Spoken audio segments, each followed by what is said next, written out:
Gott kvöld og velkomin í 7. málefnaþáttinn hér á RÚV fyrir alþingiskosningarnar 29. október. Í kvöld verður sjónum beint að Íslandi og heiminum, utanríkismálum í víðum skilningi. Að venju hafa verið settar saman 2 stuttar fréttaskýringar sem sjá má báðar á vef okkar ruv.is/x16. Já, og hverjir eru stærstu áskorarnirnar framundan og hvað bar hæst á kjörtímabilinu? Við ætlum að byrja á því að fara aðeins yfir það.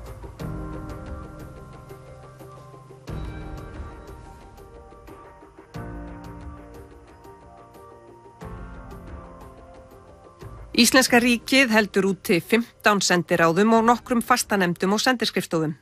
Útgjöld til þeirra voru 0,44% af fjárlögum síðasta árs, en sé rekstur utanríkisráðuneytisins tekin með í reikningin fer hlutfallið upp í 2,14%. Nokkrar sviptingar hafa orðið í utanríkismálum Íslands á kjörtímabilinu. Ber þar líklega hæst bréf utanríkisráðherra til framkvæmdastjórnar Evrópusambandsins. Umsóknin er lögð til hliðar og við verðum ekki lengur merkt sem umsóknarríki hjá Evrópusambandinu. Aðildar umsókninni hefur einfaldlega ekki verið slítið. Hún hefur ekki verið afturkölluð og meðan svo er ekki, þá er hún einfaldlega í gildi. Deilt var á aðferðafræðina hvort þing eða þjóð hefði átt að hafa aðkomu að ákvörðuninni. Ég get ekki séð að sé nokkur vilji hjá þinginu að greiða atkvæði um slíka tillögu eða yfirleitt nokkuð hvað varðar Evrópusambandið. Í greinargerðinni segir Alþingi 1 hefur vald til að draga umsóknina tilbaka. Það er bara klárlega að þarna hefur við rangt fyrir okkur. Já, þú viðurkennir það bara. Já, ég viðurkenni alltaf í rangt fyrir mig sem er. Það er ekkert engin skömm að ég hafa rangt fyrir sér. Sjálfstæðisflokkurinn hafði lofað þjóðaratkvæðagreiðslu málið í aðdraganda kosninga og þóttust margir illa sviknir af þessum málalokum. Kjósendur ákveði í þjóðaratkvæðagreiðslu hvort aðildarviðræðum skuli haldið áfram. Ertu ekki að ganga á bak orðaðina sem búið að vera vitni til í fréttum og fjallu í kosningabaráttinu það hvernig þú ætlaðir að gera þetta? Ég get ekki fyllilega staðið við það að láta fara fram þjóðaratkvæðagreiðslu það hvort að við höldum áfram viðræðum við Evrópusambandið vegna þess að það er pólitískur ómöguleiki til staðar. 55.000 manns, 22% kosningabæra manna, skrifuðu undir áskorun að ákvörðun viðræðuslit yrði borin undir þjóðaratkvæði. Af því varð ekki, en er þá málið úr sögunni? Nei, síður en svo. Ég held að það sé einmitt galopið vegna þess að aðferðafræðin sem að beitt var við að afturkalla eða draga umsóknina tilbaka er með þeim hætti að ég held að Evrópusambandi líti þannig á að umsóknin sé ennþá í gildi. Ég tel að þessari umsókn frá 2009 að henni sé lokið. Það hefur enda verið réttast að Alþingi afturkalla hana formlega en Evrópusambandið hafði hafnað þeim fyrirvörum og þeim skilyrðum sem Alþingi setti samninganefndinni til að ganga til samninga í Evrópusambandið og þar með var umsókninni í sjálfu sér hætt. Það virðist þó meiri samhljómur milli andstæðra fylkinga þegar spurt þjóðaratkvæðagreiðslu málið. Þá er bara að spyrja þjóðina viltu að Ísland gangi í Evrópusambandið já eða nei? Við munum halda áfram að knýja á það vegna þess að þjóðin þarf að koma að þessu máli. Það er það stórt. Það hefur legið fyrir lengi að meirihluti þjóðarinnar vill fá aðkomu að málinu, vill að málið verið tekið upp og það klárað. Evrópumálin voru mikið deiluefni og fóru hátt í umræðunni allt frá árinu 2009 fram á þetta kjörtímabil. Síðustu ár hefur hún hins vegar hljóðnað og þótt tæp 40% aðspurðra í könnun Maskínu fyrir skemmstu hafi sagt fremur eða mjög mikilvægt að fjallað yrði aðildarviðræður Íslands við ESB fyrir þessar kosningar, þá lendaðu samt neðst í forgangsröðinni, beint fyrir neðan málefni innflytjenda, flóttamanna og hælisleitenda, en rúm 60% telja frekar eða afar mikilvægt að fjallað verði þá málaflokka fyrir kosningarnar. Ef litið er á viðskiptahagsmuni Íslands, þá hafði þáttaka Íslands í viðskiptaþvingunum ESB á Rússa nokkur áhrif og svo tók fríverslunarsamningur við Kína loks gildi mitt ár 2014. Mögulega endurupptaka á samningum við Evrópusambandið ef þetta getur haft áhrif á hvernig það fer. ef næsta ríkisstjórn ákveður að taka aftur upp samninga og þeir enda með inngöngu, að þá auðvitað þessi fríverslunarsamningur við Kína, þá hann farinn. Þannig að það er alls konar svona hlutir sem maður þarf að hugsa. Og talandi viðskiptahagsmuni og samninga, stærsta viðskiptaþjóð okkar ákvað í sumar að ganga úr Evrópusambandinu. Að þá auðvitað þurfum við að semja strax við Bretland, vegna þess að það er einn af okkar stærstu viðskiptaaðilum. Og mér fannst nú allavega traustvekjandi að það var strax farið að vinna í undirbúningi slíkra samninga þegar að niðurstaðan lá ljós fyrir. Já, hér var stiklað á stóru það sem gerðist á kjörtímabilinu í hinni fréttaskýringunni sem við sjáum á 5. dag og er endar þegar aðgengilega á vefnum talað frekar áskoranir framtíðar, flóttamannamál og málefni norðurslóða til að mynda. Svo þau eru að sjálfsögðu einnig til umræðu hér í kvöld og hingað eru komnir fulltrúar 5 framboða. Já, þetta eru Þorgerður Katrín Gunnarsdóttir frá Viðreisn, Guðlaugur Þór Þórðarson frá Sjálfstæðisflokki, Birgitta Jónsdóttir frá Pírötum, Vésteinn Valgarðsson frá Alþýðufylkingunni og Össur Skarphéðinsson frá Samfylkingu. Velkomin öll sömul. Takk. Og við viljum byrja á að fá frá ykkur það bil 60 sekúndum stefnu ykkar flokka í utanríkismálum og stöðu Íslands á alþjóðavettvangi og við ætlum að byrja hérna með Þorgerður Katrín fyrir Viðreisn. Já, stefna Viðreisnar er mjög skýr varðandi utanríkisstefnuna. Við byggjum hana á frjálslyndi, við byggjum hana á þeim lykilþáttum að styðja við vestræna samvinnu. Og hvernig gerum við það? Jú, við sjáum það þegar við horfum á utanríkisstefnu landsins eiginlega alveg frá seinni heimsstyrjöldinni að þá byggir hún á 2 lykilþáttum. Það er annars vegar öryggi og hins vegar hagsæld.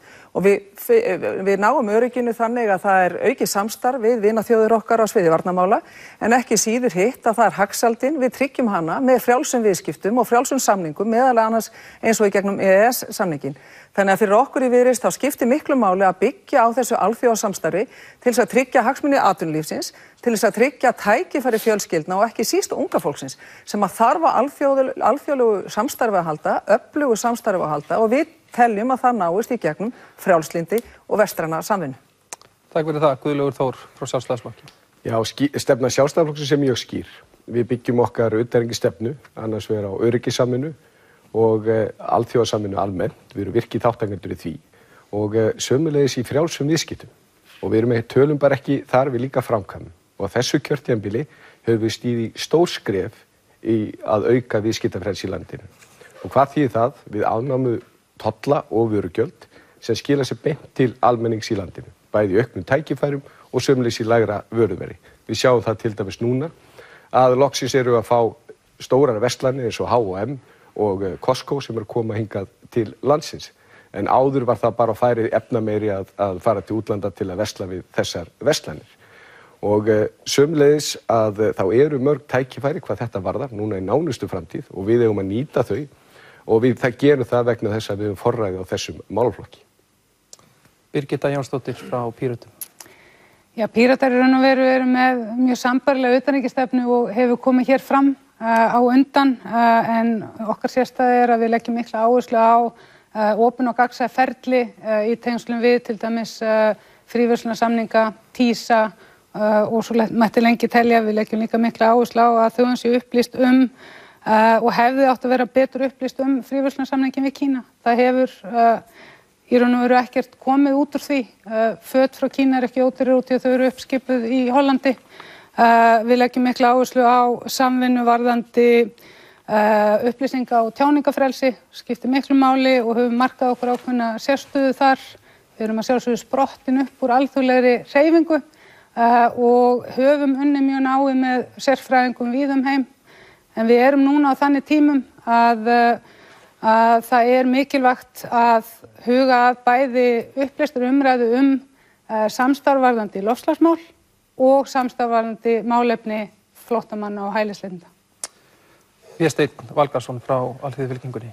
Utanríkisstefna Alþýðufylkingarinnar byggist á hagsmunum alþýðunnar og hún byggist á fullveldi þjóðanna. Hún byggist á samvinnu þjóðanna á jafnréttisgrundvelli og andstöðu við heimsvaldastefnuna og bandalög hennar þar á meðal Atlantshafsbandalagið og Evrópusambandið.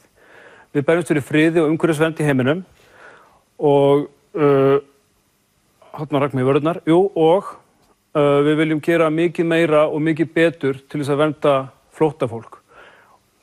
meðal annars með því að stuðla að öruggari heimi þar sem fólk þarf ekki að flýja. Þá það Össur Skarphéðinsson frá Samfylkingu. Ég virðist nú vera eini Evrópusinni hér í kvöld og það í stíl við það að Samfylkingin leggur mesta áherslu á það í utanríkismálum að við höldum áfram aðildarumsókninni. Við gerum það ekki síst vegna þess að við viljum taka upp nýjan gjaldmiðil. Við telum að krónan hafi gengið sér til húðar. Hér eru hæstu vextir í heimi. Hér fólk slegað af verðtryggingu og hér getur fólk varla keypt sér húsnæði án þess að vera klyfjað af böggum skulda fram á grafabakkann. Þannig að við teljum að með því að ganga inn í Evrópusambandið að þá munum við komast í umhverfi sem að ber með sér miklu meiri stöðuleika, þar sem að vextir eru miklu lægri og þar sem að fyrirtækin geta skipulagt sér til framtíðar og þess vegna teljum við að í þessum kosningum skipti verulega miklu máli að þjóðin, hún fá að velja á milli flokka sem að vilja standa við loforðið að þjóðin fá að greiða atkvæði framhald viðræðna og síðan hinna sem að sviku loforðið. Þetta það sem að við leggjum mesta áherslu á. Takk fyrir það. Leggja mikla áherslu á og þetta eitt af höfumálum okkar að það verði þjóðaratkvæðagreiðsla aðildarviðræður og það séu upplýstar umræður það ferli og plan B ef að þjóðin hyggst ekki taka þátt í að halda áfram í aðildarviðræðunum. Við ætlum að fara yfir Evrópumálin á eftir og ætlum ekki að byrja á þeim að þessu sinni. Heldur málaflokki sem hefur vaxið mjög í umræðunni, má eiginlega segja frá því að bréfið var sendt til Brussel á sínum tíma. Það að segja málefni flóttamanna. Þeim hefur fjölgað mjög sem að koma hingað og sækja hæli og mér langar að vita hver stefna ykkar framboðs í málefni flóttamanna og ég bið ykkur að tala skýrt, menn virðast sammála það þeir sem starfið þessum málaflokki að það skorti heildstæða stefnu og skýra sín. Ég vil gjarna fá hana frá ykkar framboðum og þá hverjir og hvernig eigi að framfylgja henni og þá ég vil byrja bara hér á Guðlaugi Þór. Stefnan mjög skýr. Við eigum að taka okkar þátt í því að leysa þennan vanda og það unnið tvenns konar, annars vegar að taka á móti flóttamönnum og við að gera vel við þá og það skiptir máli að þeir aðlagist vel íslensku samfélagi. En síðan eigum við líka að nota það fjármagn sem til staðar til þess að hjálpa við þennan vanda. Og eitt af því sem ég hef lagt áherslu á að þróunaraðstoð okkar sem fer til ESB gegnum þróunarsjóð EFTA, að hún sé nýtt til að hjálpa þeim sem minnst mega sín. Þessu tilfelli eru flóttamenn í Evrópu. Og ástandi mjög alvarlegt og það vakti mikið til umhugsnar skrif Jóhönnu Maríu Sigmundsdóttur, yngsta þingkonunnar á þingi sem hún skrifaði núna í grein í Morgunblaðinu. Þegar þetta mál kom upp þá vakti hún athygli á því að munaðarlaus börn að við ættum að gera hvað við getum til þess að bjóða þau velkomin. Hún fékk mjög kaldar kveðjur úr svona umræðinni og núna staðan þessi að þessi börn eru að tínast úr flóttamannabúðum og þau eru ekki að fara á góða staði. Þannig að þetta bara mál okkar allra og þetta tvenns konar. Annars vegar við að axla okkar ábyrgð hvað varðandi móttöku þeirra en síðan eigum við að nota þá fjármuni sem eru til staðar. Við erum aðilar af þessum þróunarsjóði EFTA. Þar eru að fara verulegi fjármunir, 1,5 milljarður á síðasta ári í þennan málaflokk og við að nýta þeim til þess að hjálpa við að leysa þennan vanda. Birgitta. Já, þetta þannig málaflokkur að það engin einföld lausn á hann. Við eigum að taka á móti fleiri kvótaflóttamönnum en ég hjó eftir því að Guðlaugur Þór nefndi ekkert hælisleitendur og það mjög mikill munur og réttindastöðu þeirra sem að koma hér og sækja skjól og þeirra sem við veljum sjálf. Það var talað og þegar við Össur og aðrir þingmenn úr öllum flokkum sátum í sérstakri nefnd útlendingamál að það ætti að setja allir hér á móttökustöðu flóttamanna þar sem að flóttamenn myndu fá eða hælisleitendur sálagæslu og það væri passað upp á að börnin fengi nægilega aðstoð, að fólk sem að væri að nýkomið úr stríðsátökum fengi aðstoð. Það hefur því miður ekki orðið en við viljum að íslensk stjórnsýsla hætti að beita Dyflinnar-ákvæðinu eins og það sé kvöð, þetta valkostur og það frálegt að vera að senda hér fólk úr landi sem hefur fætt börn hérna, sem hefur viljað vera þátttakendur í samfélaginu og það verið að senda það út til upprunalands með Dyflinnar-ákvæðinu. Það verið að senda þroskaskert fólk á milli landa að kosta mikið. Það þarf alltaf að vera lögreglumaður með í flugvélinni til dæmis. Við eigum að beita okkur fyrir því að það sé gert eitthvað í þessum vandamálum sem í stjórnsýslunni. Það er ennþá mjög langur biðlisti. Það er lausnir sem hafa voru gerðar hér á þessu kjörtímabili í góðum vilja hafa ekki dugað. Þannig að við þurfum bara henda okkur í samræmdar aðgerðir til þess að allavega þeir sem eru nú þegar komnir hingað fái þá þjónustu sem á að veita fólki sem er neyð. Mér langar til að bæta við áður en þið haldið áfram hérna þið sem eigið eftir að svara vegna þess að það er stór hópur þeirra hælisleitenda sem hingað hefur komið á minnstakosti undanfarið ár koma frá löndum sem ekki skilgreind sem hættusvæði, Albaníu, Balkanskaganum. Hvernig á að taka á þeirra málum? Vísteinn. Ég held að almennt séð þá ætti ekki að vera neitt voðalega erfitt að setjast að á Íslandi. Sama hvaðan fólk kemur og sama hvers vegna fólk vill koma hingað.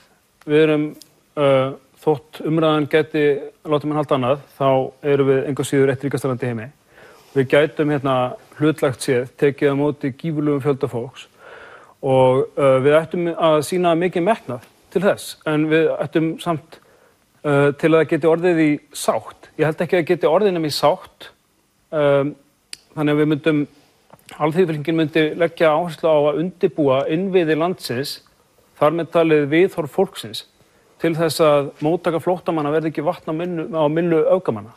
Hvernig ætlaði það að undirbúa viðhorf fólks? Já, það er nú kannski erfiðast, myndi ég halda. Já, eitt dæmi, sumir segja, frekar ætti að hjálpa Íslendingum sem eiga erfitt, heldur en að vera að flytja hér inn fólk sem á erfitt en svelta Íslendingana.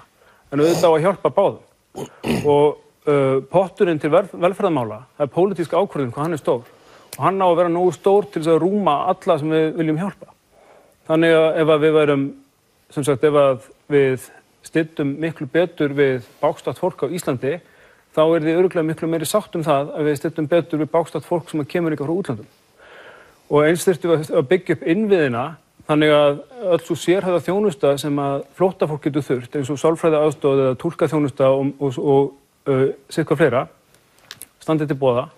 Fyrir utan það að fólk þarf að fá að geta unnið fyrir sér hérna. Og vel að merkja,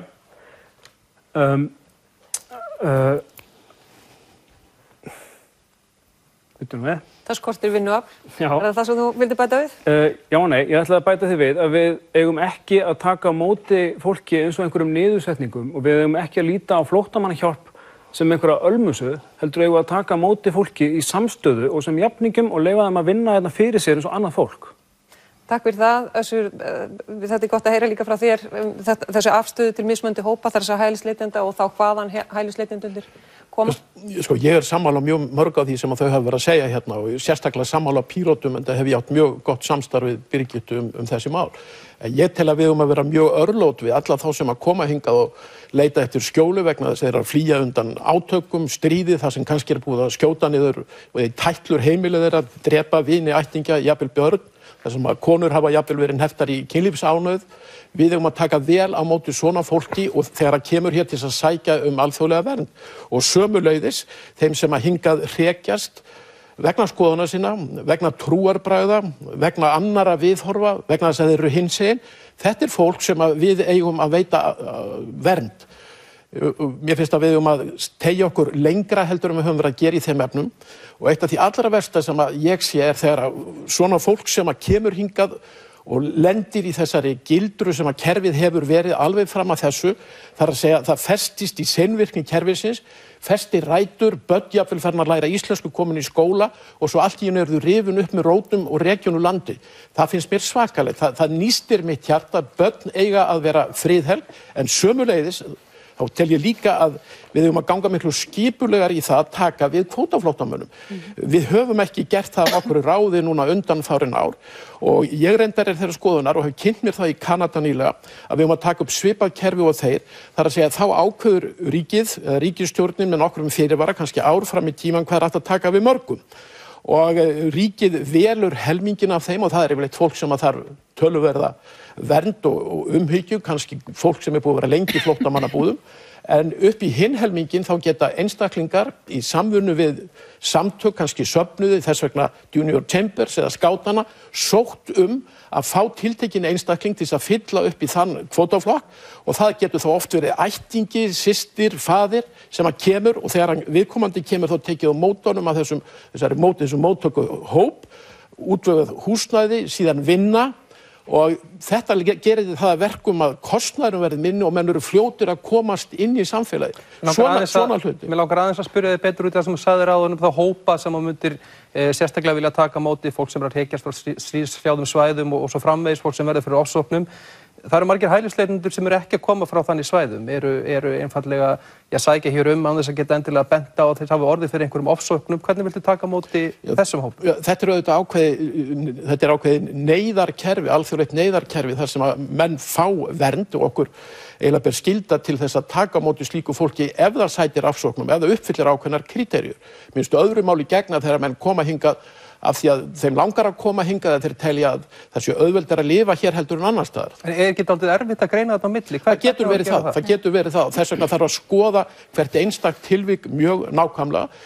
Ég er endar þeirra skoðunar að okkar kerfi það sé mjög að batna og ég held að þessi lög til dæmis sem að við Birgitta tókum þátt í að búa til, með frumvarpið sem að taka gildi núna næstu áramót, ég held að þau eru sennilega mannúðlegustu og skilvirkustu lög sem að ég þekki til á Norðurlöndunum í grannlöndum okkar en þau eru ekki komin í gagnið ennþá og ég vil líka segja það ríkisstjórninni til afbötunar, hún er að reyna að gera sitt og ég er þeirra skoðunar að við eigum að reyna að ná samstöðum þessi mál eins og hægt en þetta hefur risið bara núna á örfáum árum, örfáum misserum en kerfið það er að aðlaga sig að þessu.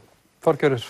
Já, mér finnst ánægjulegt að heyra þennan panel sem er með mér hér í kvöld að mér finnst gæta ákveðið frjálslyndis og vísinni í málflutningi þeirra allra þannig að það er ákveðin tónn sem að við getum náð saman og ég held að skipti mjög miklu máli það sem eiginlega allir hafa komið inn á að það er að hraða málsmeðferðinni, reyna að afgreiða fólki fljótt, ekki þannig að við bjóðum upp á í reynu ómennst kerfi eins og stundum hefur borið upp á að fjölskyldur koma hingað, þar aðlagast, börnunum farin í skóla og við erum með mýmörg dæmi þess að fólki tekið úr þessu umhverfi það er byrjað að vinna hérna og svo framvegis. Þannig að við þurfum að laga það.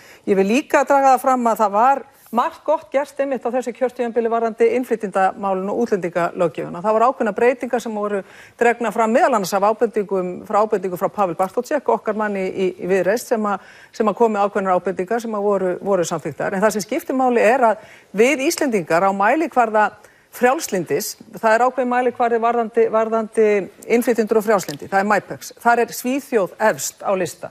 Síðan koma Norðurlöndin nokkurn veginn. Við Íslendingar erum frekar neðarlega á lista hvað varðar innflytjendur og frjálslyndi. Við erum í hópi þjóða eins og Ungverja, Tékka og Rúmena. Ég held að við getum gert miklu betur og þess vegna höfum við meðal annars í Viðreisn. Við erum tilbúið með enn eitt frumvarpið, við erum tilbúið með frumvarpið í jafnréttismálum en líka varðandi innflytjendamál og útlendingalöggjöf sem að meðal annars miðar að því að auka ákveðna mennsku í útlendingalöggjöfinni, festu, gegnsæi og það að styðja við atvinnulífið og ég held að það skipti máli eins og dæmi það að börn geti fylgt foreldri sínu þegar þau koma hingað heim og vilja læra foreldrarnir, vilja vinna, af hverju mega þau ekki taka þá börnin með sér. Það er ákveðið mannréttindamál líka.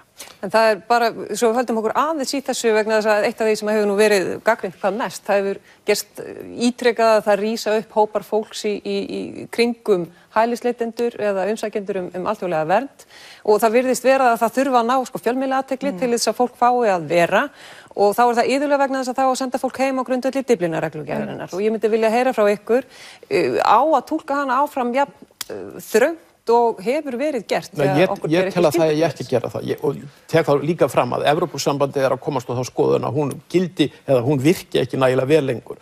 Það er ákveðin umbótaferli þar í gangi sem að því miður hefur verið stoppað á núverandi forystu þjóð Evrópusambandsins en við skulum ekki gleyma því að í samkomulaginu þar er ákvæði sem gerir það að verkum að við getum eiginlega ráðið því sjálf hvort við förum eftir þessu eða ekki og það sem að skiptir máli er að við beitum því ákvæði vegna þess að stundum koma upp tilvik sem eru þannig að það er bókstaflega ekki siðferðilega verjandi að viðkomandi sé sendur í burtu.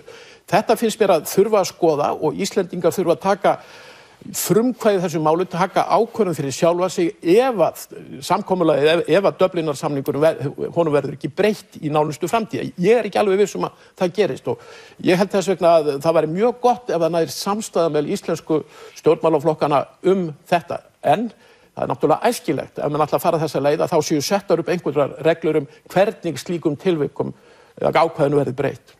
Guðlaugur Þór.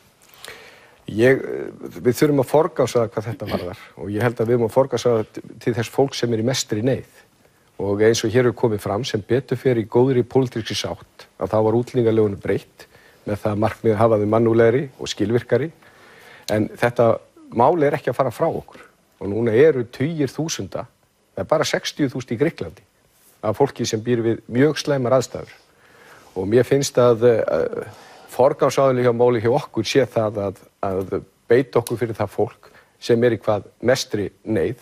Við munum því miður ekki geta tekið á móti öllum þessu 60.000.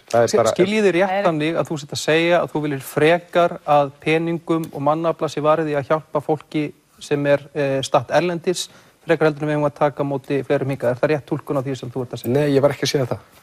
Ég sem bara segja eins og það fyrir svo í taugarnar á mér þegar við erum að setja hérna og þetta eru gríðarlegir fjármunir sem að fara í þróunaraðstoð til ESB og ég er búinn að taka þetta upp hvað þetta annað á þeim vettvangi og segja býtu af hverju erum við ekki að hjálpa þessu fólki sem í þessu mikla vanda í hjá þjóðum sem eru líka í miklum vanda af hverju forgangsröðum ekki með þessum hætti ég ekki neitt að fara með og þar með ég ekki að segja það að við ekki taka móti flóttamönnum engan veginn ég bara að segja það máli að þeirri stærðargráðu að við þurfum að nota allt það sem við getum til þess að taka á því og þetta snýr líka fleiri málum fyrirgeðu aðeins þetta snýr líka fleiri málum sko þessar þjóðir sem eru þessu vanda þó þessi ekki Evrópu að þá þetta nágrannar okkar og við þurfum ekki bara að líta á þetta sem mál sem að þegar þetta kemur okkar strendur heldur þurfum líka að hjálpa þessu þjóðum til sjálfshjálpar og mér finnst að forysturíki í heiminum, í vestræna heimi hafa til dæmis ekki nýtt vel arabíska vorið sem núna orðið á arabískum vetri. Mér finnst við ekki verið að gera þau skilaboð til þessara landa þegar þau voru að brjótast út úr oki og ánauð, byggja upp sitt lýðræði að við erum ekki að gefa þau skilaboð við ætlum að standa með ykkur. Núna eitt ríki eftir það Túnis og ég vona að það gangi, sú tilraun gangi upp. Þannig að það sem ég bara segja að þetta snýr ekki bara að móttökunni hér heima og þar skiptir mjög miklu máli að við tökum vel á móti fólki, hjálpum því að aðlagast en við erum líka að líta á þetta í stærra samhengi og þeir fjármunir sem við og aðrir erum að setja í svokallað þróunaraðstoð innan Evrópusambandsins að við erum að nýta það til að hjálpa þessu fólki sem hvað mestri neyð.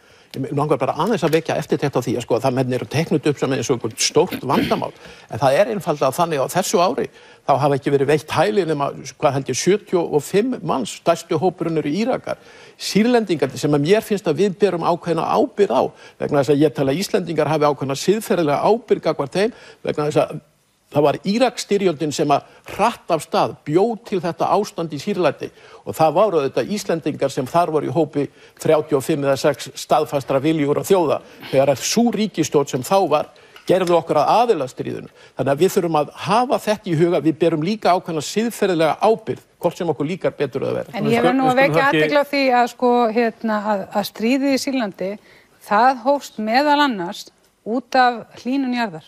Út af því að þá eru gríðarlegir þurrkaðar og ofboðslega mikið hungur og þá reis fólkið upp inspirerað af arabíska vorinu.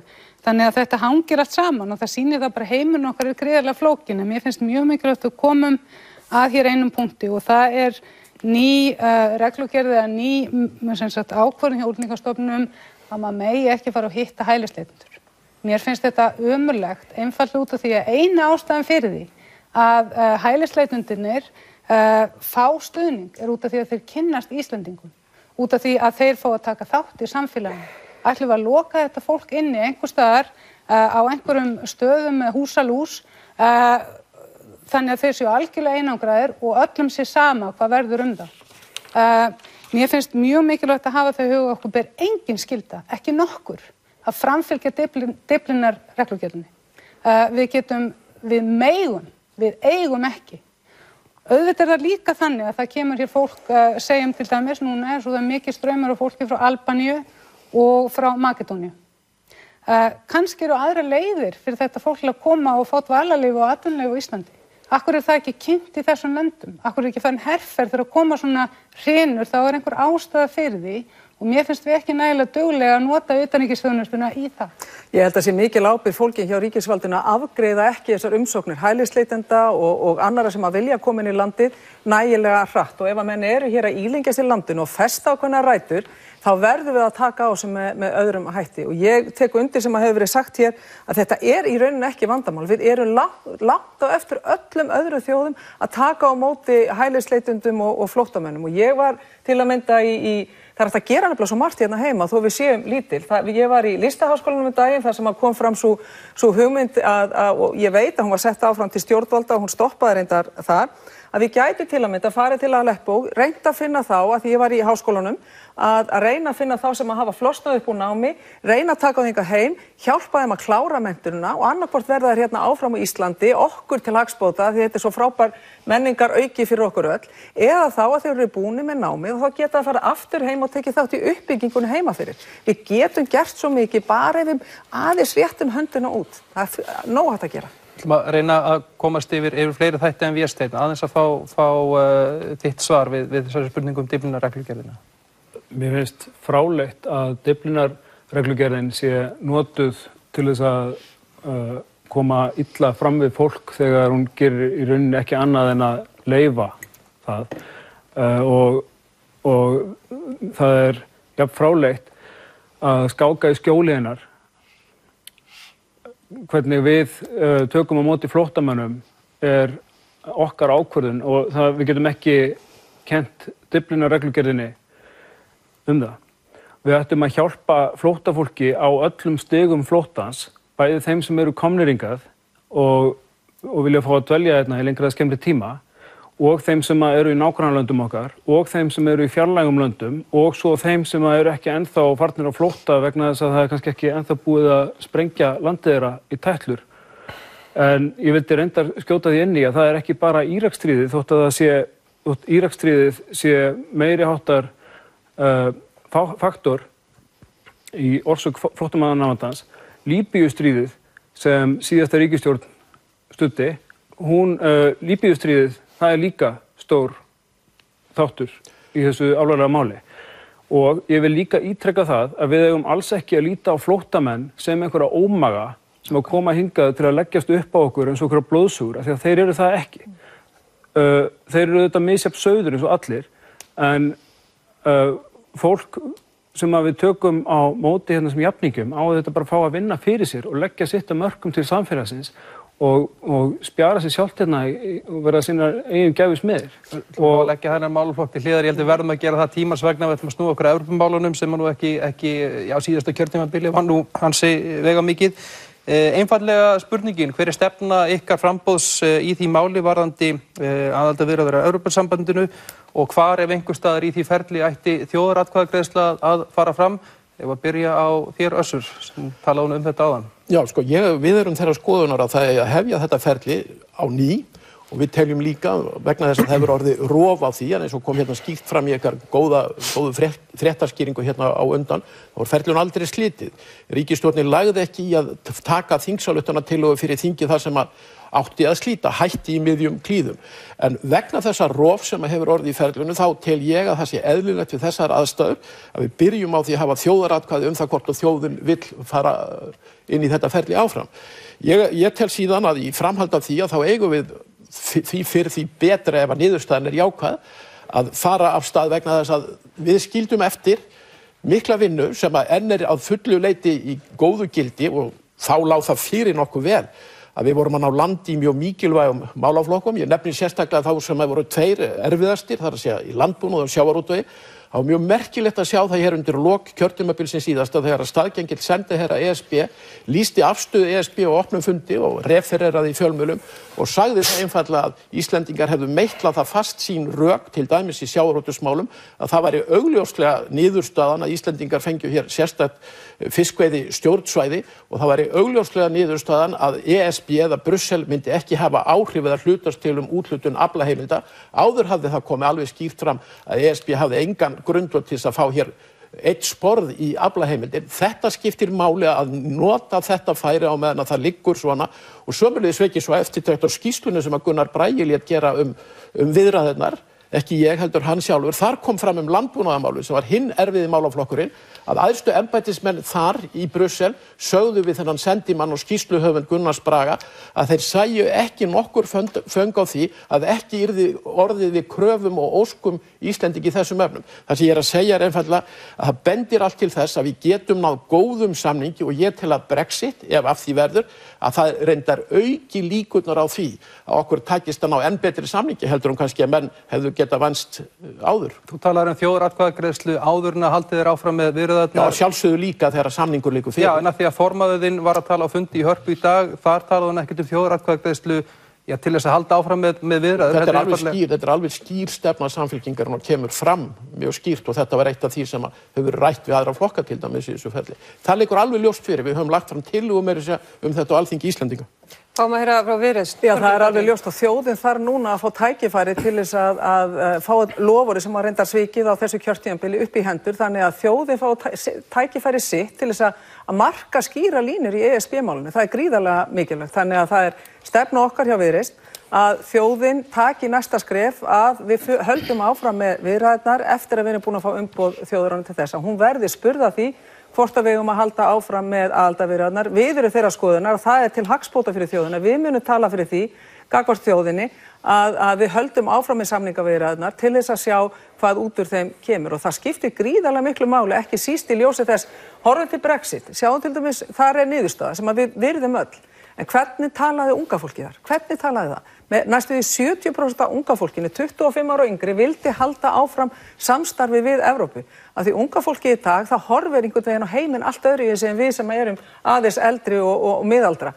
Þannig að ég held að það skiptir miklu máli að við setjum og veitum þjóðinni tækifæri og fólkinu okkar tækifæri til þess að fá valkost á borðið, fyrst með því að halda áfram og spyrja þjóðina hvort að við eigum að halda áfram og síðan að bera samningin undir þjóðina. Það skiptir mjög miklu máli þessi tveir vendlar að þjóðin fái þessi tækifæri þannig að við getum haldið áfram að tala svolítið um framtíðina. Og það er galli við þessa umræðu að það hefur ekki mátt kannski tala mikið áfram Evrópusambandið að því leytinu til að þetta er svo víðfeðmt mál. Við erum að tala um hvers konar alþjóðasamstarf við tökum þátt í. Hvar við ætlum að vera staðsett meðal þjóðana? Ætlum við að vera svona einangrunarmegin, þjóðernishyggju eða ætlum við að halda áfram að vera í frjálsu sambandi við Evrópuþjóðir og aðra þjóðir til þess að svona byggja upp umhverfi fyrir ekki síst börnin okkar. Getum við ekki skýrt svar við því? Vill Viðreisn ganga í Evrópusambandið eða ekki? Viðreisn vill fá samningin á borðið. Það er einfaldlega það sem Viðreisn. Við viljum klára viðræðurnar, við viljum að þjóðin kjósi. Mér finnst mjög líklegt og það sem Össur var meðal annars að draga fram, mér finnst mjög líklegt að við náum hagfelldur samningi. Við værum ekki að þessu eins og áður hefur verið sagt á ágætu fundi, við erum ekki að þessu að því við höldum að koma eitthvað drasl út úr þessu, alls ekki.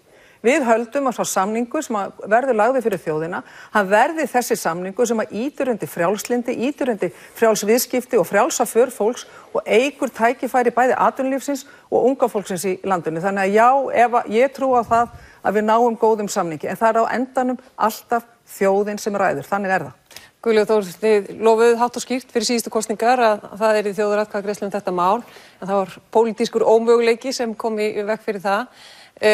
Hver er afstaða núna fyrir þessar kosningar?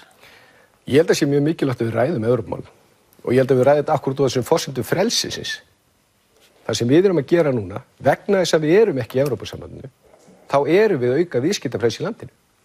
Við gætum ekki gert það eins og kom fram ágætlega hjá okkur áðan í kynningunni ef við værum í tollabandalagi. Þetta er fríverslunarsamningi við Kína til dæmis? Við Kína, líka það við vorum að afnema tolla. Ef við myndum þarna færum inn í Evrópusambandið, þá þyrfti að hækka tollan aftur. Við þyrftum líka að fjölga starfsmönnum tollsins nokkur hundruð. Og þetta er í gögnum sem kemur frá síðustu ríkisstjórn og setja gríðarlega fjármuni í að búa til flókna tollakerfi sem er inn í Evrópusambandið. Og ég er voðalega erfitt með að ræða þessi mál, öðru sinni út frá því að við vitum öll hvað Evrópusambandið er. Það er þarna til staðar. Og því miður talandi unga fólkið og þetta eru vinir okkar í Evrópusambandinu, þetta eru okkar nánustu þjóðir og það skiptir máli hvernig gengur hjá þeim. Því miður þegar við sjáum til dæmis samkeppnishæfni Evrópusambandsins að þá lítur ekki vel út með það. Þau hafa ekki náð þeim markmiðum sem þau hafa lagt upp með unga fólkið, sem betur fyrir erum við ekki þeirri stöðu eins og þessar þjóðir sem að í Evrópusambandinu. Við erum að sjá þetta hjá Miðjarðarhafslöndunum, því að hér nefnt undir 25 ára. En ætlaði að svíkja loforðið aftur? 50%. Ég heyri að þetta verið í taugarnar á fólkinu sem vill ganga í Evrópusambandi. Og talandi það, af hverju upplýsi Össur Skarphéðinsson okkur ekki það? Af hverju þegar hann kom og sagði við þjóðina, við ætlum að klára þessa aðildarviðræður á 12 til 18 mánuðum. Af hverju gerðum það ekki? Nú erum við í ES og það alveg vita hverju við þurfum að bæta við til þess að ganga inn í Evrópusambandið. En upplýst þú okkur fyrst um afstöðuna til þjóðaratkvæðagreiðslu? Getið ekki farið í samstarf við flokka sem að leggja áherslu á það að það verði þjóðaratkvæðagreiðslu áframhald aðildarviðræðna? Ef þú sækir aðild að Evrópusambandinu eða leggur spurninguna þá vegna svo vilt fararnin. Okkar afstæði skýr við telum hagsmunum sem betur borgið. Ég held hins vegar að það sé komið ágætt í því að búa til skilyrði fyrir stjórnarmyndunarviðræður, en afstæða okkar alveg skýr. Við viljum halda áfram með þessari braut. Við erum alþjóðasinnar. Við viljum frelsi í viðskiptum. Nú eru tækifærin opnast, meðal annars út af Brexit.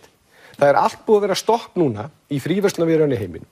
Við sjáum núna forsetaframbjóðina, þennan skelfilega Trump og Clinton sem eru bæði búin að blása fríverslun að stórum hluta. Við þór þeirra gagnvart TPP.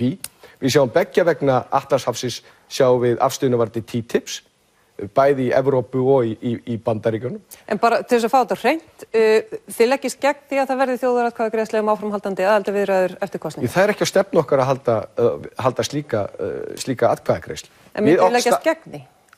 Það erfitt að svíkja loforð aftur og aftur. Já, svolítið. Það er ekki á stefnuskrá okkar að gera það.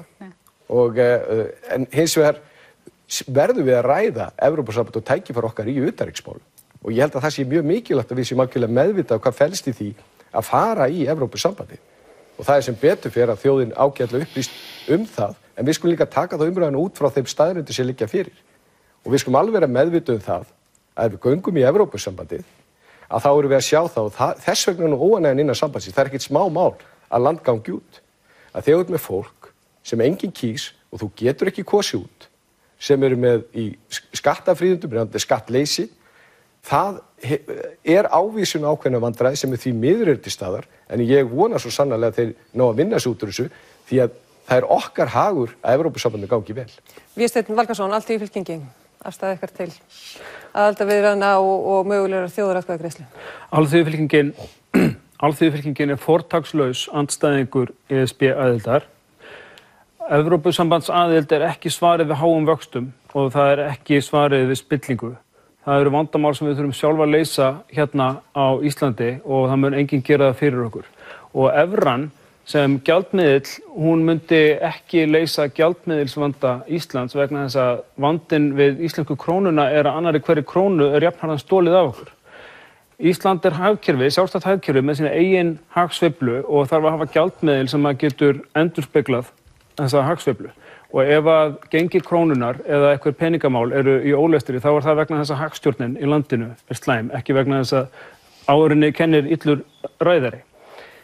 Ef að við hefðum haft evruna þegar hrunið var þarna 2008 þá hefðum við tekið skellin í formi massa atvinnuleysis og það hefði verið töluvert verra. Þannig að það má segja að það hefði verið orðið töluvert verra en það var. Það má segja að krónan hafi bjargað því sem að bjargað varð að miklu leyti. Evrópusambandið ólýðræðislegt hagsmunasamband evrópsks auðvalds með þann tilgang að vernda hagsmuni evrópsks auðvalds.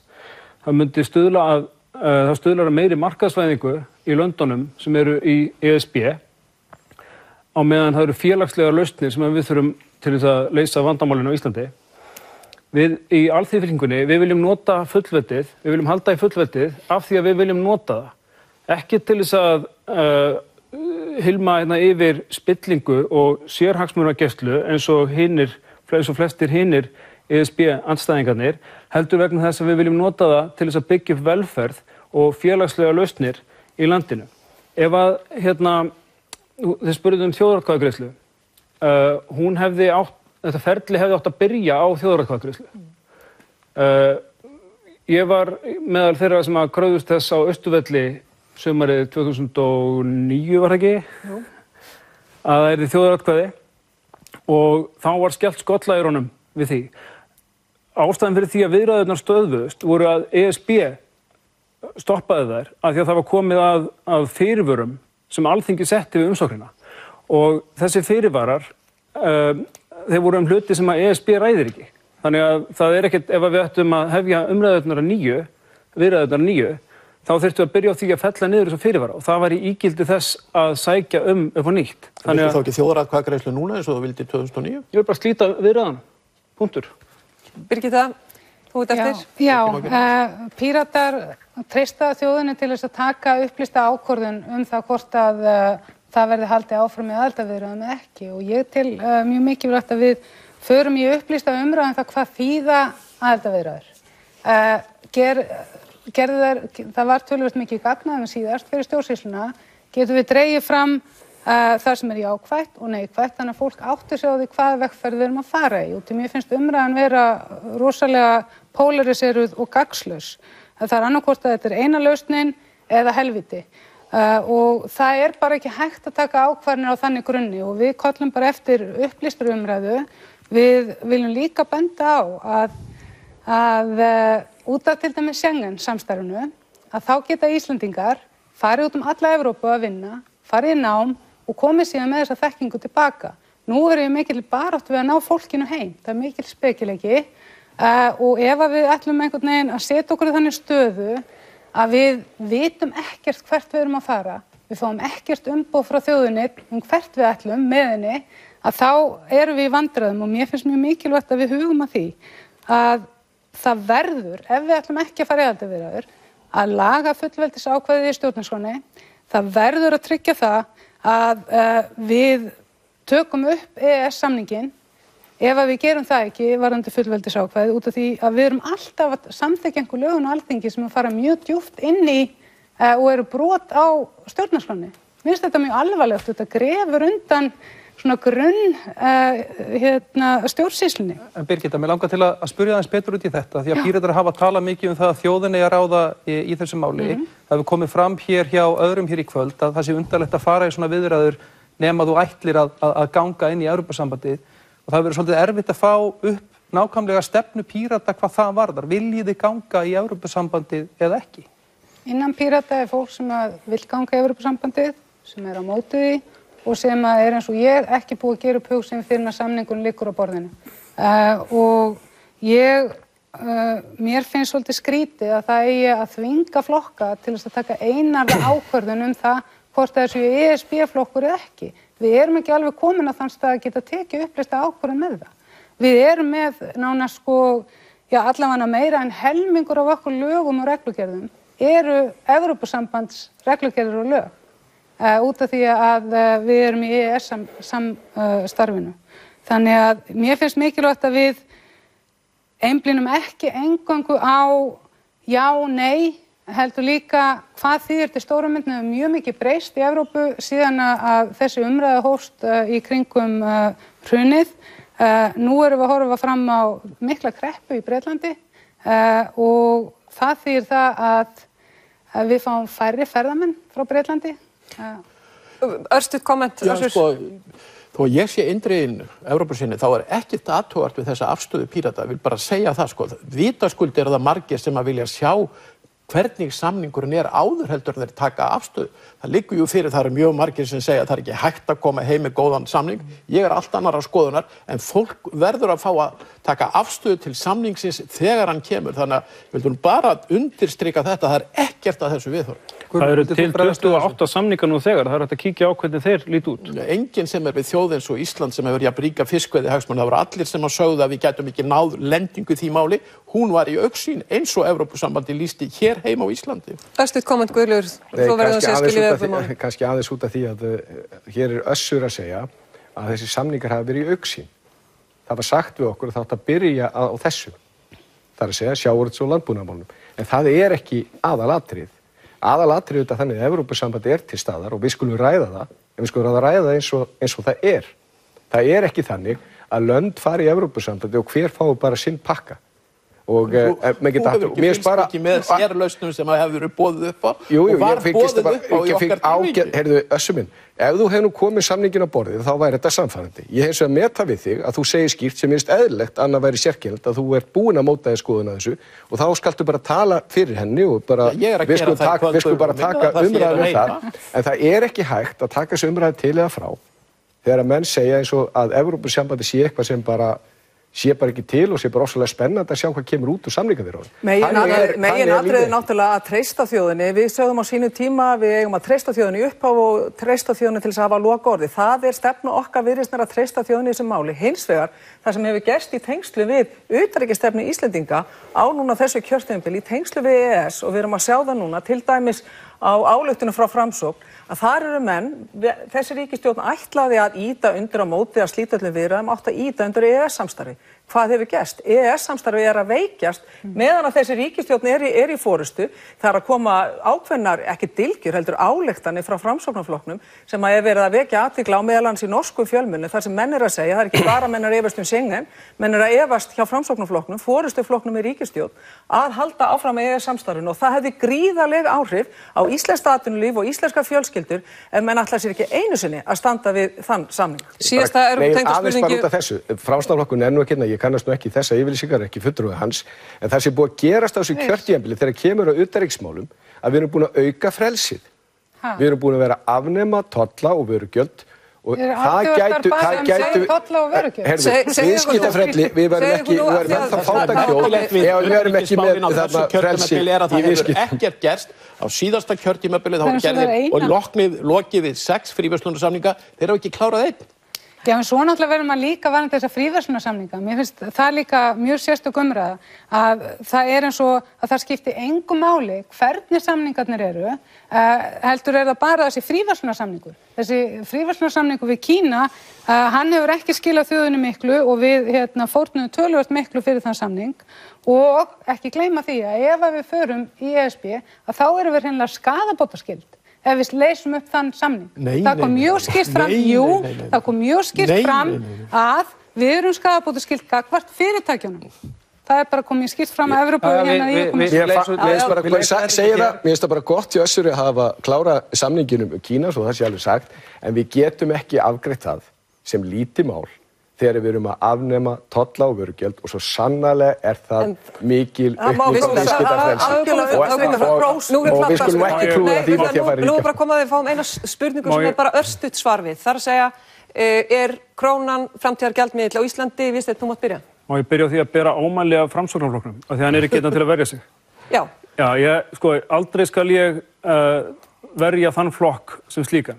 En það er alveg laukurétt hjá þeim að það ætti að endurskoða Evrópska efnahagssvæðið samninginn vegna þess að hann tekur á okkur fullveldi og þrýstur upp á okkur markaðsvæðingu sem við höfum ekki gott af. Þið deilið þeirri skoðun. Hver var spurningin? En spurningin var þessi, er íslenska krónan, er hún framtíðargjaldmiðill á Íslandi? Þetta er eiginlega bara já eða nei. Svo þurfum við að fara yfir í önni málefni. Í rauninni já, en samt með annarri hagstjórn. Birgitta? Mér finnst ekki hægt að svara þessu spurningu já en nei út af því að þetta er rosalega, við getum í raun og veru ekki fengið annan gjaldmiðil nema að fara í það sem að Viðreisn hefur verið að tala varðandi myntráð. Það er hægt að gera fastabindingu eða lausabindingu, það er rosalega mikil munur þar á. Þó að við myndum fara í samstarf við Evrópusambandið og ganga inn í það, þá takir það rosalega langan tíma að komast þangað inn. Þannig að mér finnst, við erum núna eins og staðan er í dag, þá hefur krónan bæði valdið okkur vandræðum, en hún hefur líka verið til góða eins og í hruninu, þá bjargaði hún okkur. Þannig ég treysti mér ekki til þess að segja já eða nei fyrir ég er búin að sjá okkur aðra leiðir sem eru alveg skýrar. Guðlaugur Þór? Ég held að við erum að koma okkur á þann stað að við getum valið okkur gjaldmiðil. Því að gjaldmiðil er ekki aðalatriðið hvað hann heitir. Það er bara, við þurfum að sjá til þess að hér séu í skoðu lífskjöri sem mögult er. Og til þess að gera það, þá er ákveðna forsendur sem þurfa til staða. Við þurfum að ná einhverju þjóðfélagssátt það að hér sé ægi og ráðdeild í ríkisfjármálum. Það er grunnurinn að stöðugleika sem er grunnurinn að því ef við viljum skipta gjaldmiðil að skipta hann. Hins vegar liggur það alveg fyrir að mesti kosturinn er það sem að sveiflujöfnun sem er í íslenska hagkerfinu gerir það verkum að við höfum ekki verið hér með atvinnuleysi. Og þegar maður líta til Evrópu varðandi evruna sérstaklega, að þá þurfa menn auðvitað að hafa í huga þann mikla vanda sem þar til staðar, en aðalatriðið það að við getum valið. Minna á þetta hraðaspurning? Einmitt, aðalatriðið að menn getur valið. Almenningur í landinu getur ekki valið. Hins vegar hafa mörg fyrirtæki, sjávarútvegsfyrirtæki og stærri fyrirtæki valið það að gera ekki upp í krónum. Það segir mjög mikið það hvernig ástandið á gjaldmiðlunum, þannig ég til mikilvægt í þágu almennings í landinu að við tökum á þessari umræðu varðandi framtíða gjaldmiðilsstefnu landsins. Við gerum okkur alveg grein fyrir því að í Viðreisn að Evrópusambandið það er langt í það ennþá að því að menn ekki búin að starta viðræðunum og svo framvegis áfram. Þess vegna höfum við lagt fram aðra leið núna sem að skiptir miklu máli varðandi aga í ríkisfjármálum, það skiptir máli að við erum komið stóran gjaldeyrisforða. Þess vegna höfum við lagt til þessa leið okkar að tengja okkur við annan gjaldmiðil, það getur verið evra, það getur verið annan gjaldmiðil til þess að koma hér á stöðuleika þannig við erum ekki alltaf í þessum rússipanna reið endalaust með miklu tjóni fyrir almenninga, ekki síst heimilin í landinu sem að þurfa að greiða alveg ótrúlega háa vexti. Við ætlum að lækka vexti með langtímalausnum. Össur. Nei, krónan komin á leiðarenda og við höfum bara séð það að hún gengur stöðugt í gegnum miklar sveiflur og skilur eftir sviðina jörð, stökkbreytt verðtryggð lán, fólkísárum og Seðlabankinn sjálfur í skýrslu sinni 2012 benti á það að það krónan sem ekki bara uppspretta heldur magnari þessara sveiflna. Þannig að það alveg afdráttarlaust svar hjá mér að krónan komin á leiðarenda og hún ekki framtíðargjaldmiðil. Takk fyrir það. Það fer að styttast í annan endan. Okkur langar aðeins til þess að heyra eitthvað skoðun á því hvernig sé rétt að standa að stórum ákvörðunum í utanríkismálum. Þetta eitt sem hefur valdið mestum deilum og gagnrýni á stjórnvöld svona af hálfu almennings þegar hafa verið teknar ákvarðanir eins og það að Ísland fór á lista staðfestuðu viljugu þjóða eins og umsóknin í ESB og það að draga hana tilbaka. Mér langar að heyra bara stutt frá ykkur, hver ykkar skoðun í þessu? Hvernig á að standa, hvernig á ferlið að vera þegar Ísland þarf að taka stórar ákvarðanir í utanríkismálum, bæði hvað var það að taka þátt í einhvers konar stríðsrekstri eða bara stóru málin sem að lúta að hlutum eins og umsókn í ESB? Þá spurning hvar við að byrja. Hann réttur upp hönd, maður getur ekki sagt annað en gjörðu sem vel. En þetta verður aldrei skjótsvör. Já, það fer bara eftir þeim málum sem við verðum að taka ákvörðun Mér finnst að þetta vera í stjórnarskránni að íslenskum stjórnvöldum væri að eilífu forboðið að styðja stríðsrekstur, til dæmis. En önnur stór utanríkismál, þau ættu almennt séð að vera undir Alþingi komin og það ætti að vera einhverjir öryggisvendlar sem þannig að almenningur í landinu geti krafist þjóðaratkvæðagreiðslu í málum sem eru af þeirri stærðargráðu. Takk fyrir það. Össur. Fyrir þetta eðli málsins, ef það mál sem að krefst skjótarar afgreiðslu, þá auðvitað augljóst að það ekki hægt kannski að leggja þetta í mikla umræðu meðal þjóðarinnar, en þá náttúrulega alveg svarta lágmark að menn fari eftir lögum það að mikilvæg utanríkispólitísk málefni verður að ræða við þingið, verður að ræða við utanríkismálanefnd eða þá þingið sjálf. Önnur mál eins og það sem við höfum verið að ræða hér mestanpart kvölds eins og aðild að Evrópusambandinu, það mál þess eðlis að það vel hægt að taka það í mikla umræðu í samfélaginu, hugsanlega í þjóðaratkvæðagreiðslu eins og við erum að leggja til hér nokkur ef við höldum áfram ferlinu og það liggur náttúrulega alveg skýrt fyrir, kom fram í ykkar góða fréttaskýringar þætti að þar var það jafnvel Vigdís Hauksdóttir sem ekki beinlínis var ástfangin af ESB sem að sagði það að það væri þingið sem að tæki þessa ákvörðun en ekkert annað. En það skiptir skoðun. Gunnar Bragi sagði, nei, við höfum rátt fyrir okkur. Ég gat ráðið þessu og það var ekkert rátt við það. Birgitta? Já, ég myndi vilja að þjóðin og við viljum að þjóðin fái miklu meira aðgengi ákvörðunartöku. Við viljum jafnframt að sé miklu meiri samskipti á milli þingsins og allar þeirra aðilar sem eru að starfa fyrir þingið og alþjóðastarfi eins og Sameinuðu þjóðunum, NATO og svo framvegis. Og það líka mjög mikilvægt að alltaf þegar við erum að taka stóra hluti, eins og til dæmis TISA, að það sé gert í miklu opnari ferli þannig að þjóðin sé örugg gagnvart þeim ákvörðunum sem verið að taka fyrir þau. Guðlaugur Þór? Við erum náttúrulega með ákveðið ferli, varðandi samráð við utanríkismálanefnd sem hefur verið gagnrýnt ekki farið eftir, það nú vísu fyrir mína tíð í Írak, en ég man nú hvernig umræðan var varðandi Líbíu á síðasta kjörtímabili.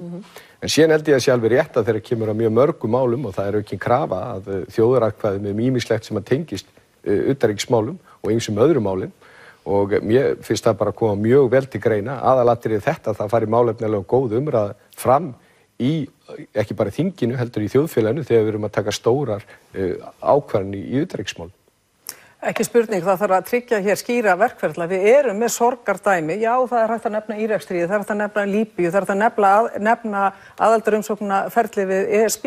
Þannig að NATO og fleira, það þarf skýra ferla. Það þarf náttúrulega að komast að niðurstöðu. Það ekki verið að tala að allir sameinist niðurstöðuna, en ferlarnir að niðurstöðu þurfa að vera skýrir, mjög skýrir, það hægt að nota þjóðaratkvæðagreiðslu þar líka, en ég vil líka benda á að það hægt að horfa til vinnumarkaðarins, hvernig aðilar vinnumarkaðarins sem alltaf að deila, annars vegar fyrirtækinu í landinu og hins vegar launþegahreyfingin, að þeir hafa skýra verkferla. Á endanum komast menn að niðurstöðu og svo sameinast menn niðurstöðuna. Ég held að þingið og stjórnmáli geta lært mjög mikið af vinnumarkaðnum í heild. Þú ert að boða vöfflubakstur og Alþingi hér í. Vöfflubakstur, góð hugmynd og ég held að það var alveg hægt að slá í nokkur. En erum við ekki að fara að tala neitt loftslagsmálin?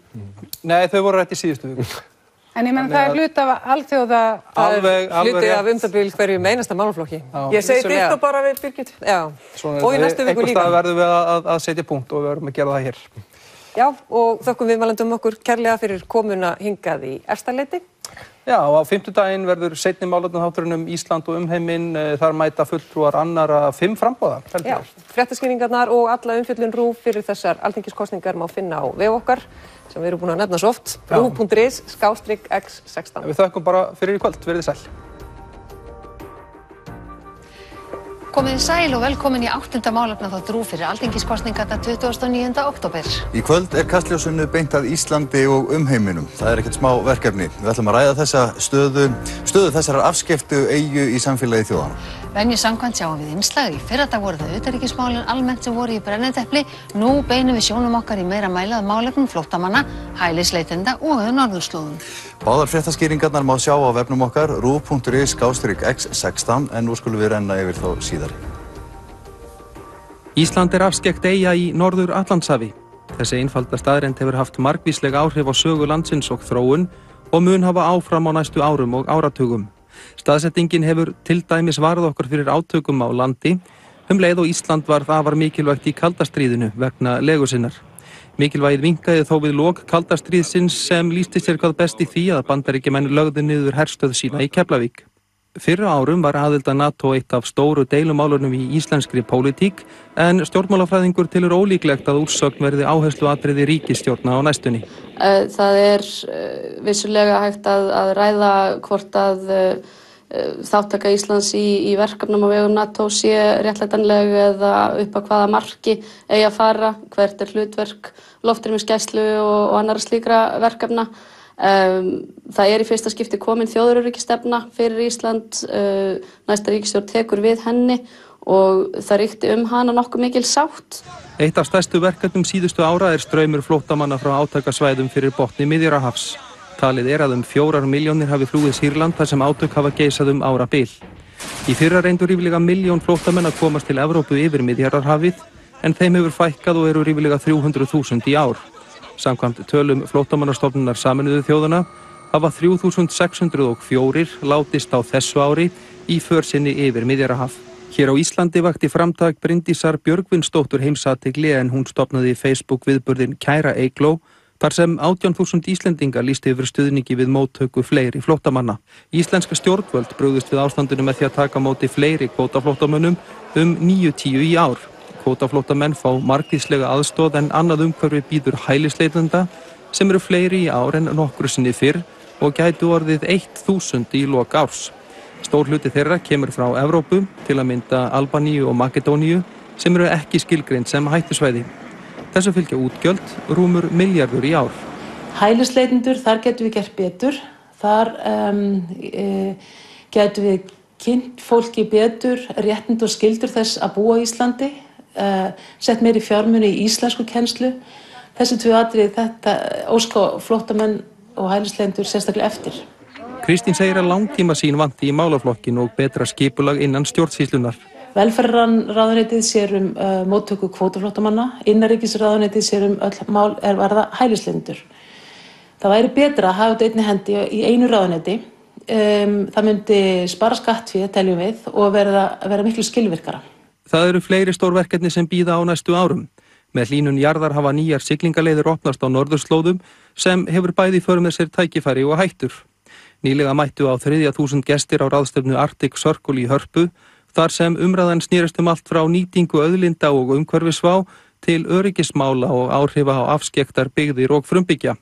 Hér á landi hefur mikil umræða verið bæði olíuleit og stórskipahöfn, en fyrirsjáanlega aukin umferð skipa getur haft slæm umhverfisáhrif. Þau eru náttúrulega mikið til útblástur og sót sem er náttúrulega sérstaklega slæmt á norðurslóðum þar sem að sóti leggst á ísinn og hraðar þá þeirri bráðnun sem að nú þegar er farin á stað á gífurlegum hraða.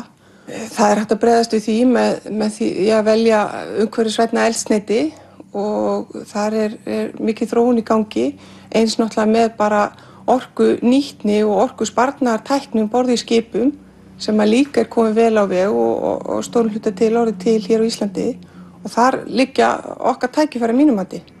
Þetta sé ekki hvað síst mikilvægt til að vernda hafsvæðið í kringum landið og þar með fiskimiðin. Ég held að þetta séu lausnir sem að mikið til liggja fyrir. Það þarf að innleiða þær, það þarf að styrkja löggjöf þannig að skipum beri að nota búnað sem til er og komin fram og eldsneyti sem að lágmarkar þennan skaða. Verið öll velkomin í þennan þátt og áður en við hefjum spurningarnar þá ætlum við að kynna ykkur hér frá vinstri til hægri. Þar er fremstur G. Valdimar Valdimarsson frá Bjartri framtíð, Lilja Dögg Alfreðsdóttir frá Framsóknarflokki, Inga Sæland flokki fólksins, Gunnar Hólmsteinn Ársælsson frá Dögun og Ari Trausti Guðmundsson frá Vinstri grænum. Okkur langar til þess að biðja ykkur að á 1 mínútu, svona í byrjun þáttar, að skýra stefnu ykkar flokks hvað varðar stöðu Íslands í alþjóðasamfélaginu. Valdimar frá Bjartri framtíð. Já, takk. Alþjóðasamfélagið er á mikilli siglingu og alþjóðavæðingin er á mikilli ferð og við í Bjartri framtíð teljum að Ísland standi á ákveðnum krossgötum. Við þurfum að velja hvort við ætlum að taka þátt í alþjóðavæðingunni og vera þar virkir þáttakendur í samstarfi við aðra þjóðir eða hvort að við ætlum að loka okkur af undir því yfirskinni að í því felist frelsi að við getum samið eða átt samskipti við þá sem við viljum. Með aukinni alþjóðavæðingu að þá verða mörg vandamál ekki leyst af þjóðríkjum einum og sér. Við þurfum samstarf yfir þjóðlegra stofnana til að leysa verkefni samtímans og við eigum að taka þátt í þessu. Okkur hefur borið gæfa til að velja okkur samstarfsaðila hingað til í okkar nánasta nágrenni. Við höfum verið virkir þátttakendur í Norðurlandastarfi og við völdum að ganga í EFTA og síðan í EES og við erum í NATO og við teljum mikilvægt að við höldum okkur og höldum þessari línu sem við höfum valið og að við veljum okkur samstarfsaðila Íslands í samræmi við hnattstöðu landsins. Takk fyrir þetta. Lilja Alfreðsdóttir frá Framsóknarflokki. Já, staða Íslands er svo sannarlega góð í alþjóðasamfélaginu. Þannig er að við erum í mjög góðu samskipti við öll okkar helstu viðskiptalönd í gegnum EES-samningin og staða okkar er mjög traust hvað það verðar. Við höfum mjög gott aðgengi að helstu mörkuðum. Auk þess höfum við nýverið samþykkt í fyrsta sinn þjóðaröryggisstefnu fyrir landið sem byggist á 4 meginstóðum sem langar aðeins að fara yfir og skipti máli. Það er í fyrsta lagi aðild okkar að Atlantshafsbandalaginu sem hefur þjónað okkar hagsmunum mjög vel í gegnum árin. Í öðru lagi er aukið samstarf að varða norðurslóðir og komum við hérna fram hjá okkur áðan. Og það var í tíð þessar ríkisstjórnar sem við settum á laggirnar ráðherranefnd málefni norðurslóða og höfum nýverið skilað hagsmunamati hvað varðar þenn málaflokk. Eins og þið sjáu þá er alveg gríðarlegur aukin áhugi á málum tengdum norðurslóðum. Í þriðja lagi er það varnarsamningurinn sem við eigum við Bandaríkin og svo hið mikilvæga Norðurlandasamstarf. Þannig, það sem ég vil segja, við eigum svo sannarlega í mjög góðum samskiptum og miklum samskiptum við heiminn í þeirri umgjörð sem við höfum sett fram. Inga Sæland frá Flokki fólksins. Já, ég segi ekkert annað en það að við þessa litla eyja úti í Atlantshafi, við höfum vakið verðskuldaða athygli veröld víða og við megum vera stolt af því hver við erum og sérstaklega þegar við lítum til þess hvað okkur hefur gengið vel að rétta okkur við eftir hrun. Við höfum vakið heimsathygli og við erum sannarlega langt frá því að vera afskekkt núna í alþjóðasamfélaginu. Nú bara tekur það nokkra mínútur að fara til Keflavíkur og geta flogið um allan heim og þannig í rauninni erum við orðin sýnileg líka út um allan heim, samanber ferðamanna fjöldin sem sækir okkur heim í dag. Þannig að við eigum samskipti náttúrulega við önnur ríki eins og í gegnum Evrópska efnahagssvæðið samningin okkar. Við erum náttúrulega inni í miðjum markaði, innsta markaði Evrópu bandalagssambandsins vegna þessa. Þannig að það nú í rauninni það sem við þurfum að skoða kannski núna, það hvað við viljum gera við okkar eigin landamæri. Gunnar Hólmsteinn Ársælsson frá Dögun. Já, góða kvöldið.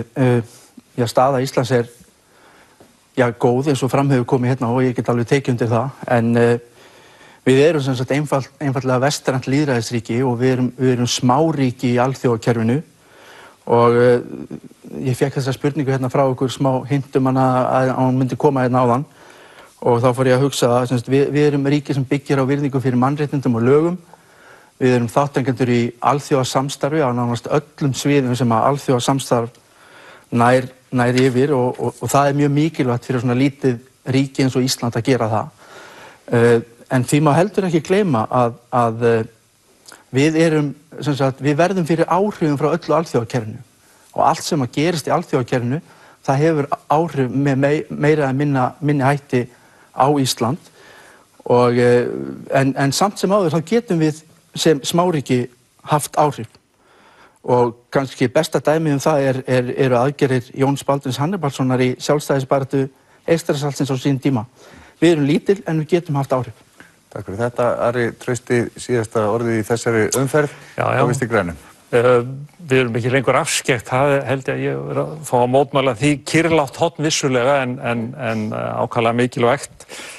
Vinstri græn líta svo á að loftslagsmálin séu utanríkismál 21. aldar og við höfum það hlutverk og sterka rödd Ísland og við erum að vera fyrirmynd í málefni eins og orkuskiptum og losun. Við eigum að beita okkur í endurheimt landgæða og í raun og veru vera þessi fyrirmynd, hvort sem þar eða varðandi mannréttindi. Við getum talað mannúðarmál og ég held að Íslendingar geti verið félagshyggju fyrirmynd, svo ég noti þann orð nú. Við teljum líka mikilvægt að verja norðurslóðir fyrir, við getum sagt, ákveðnu álagi sem að blasi við og ég verð svo sem að segja það að staðan okkar einfaldlega þannig að það eru spennandi tímar framundan.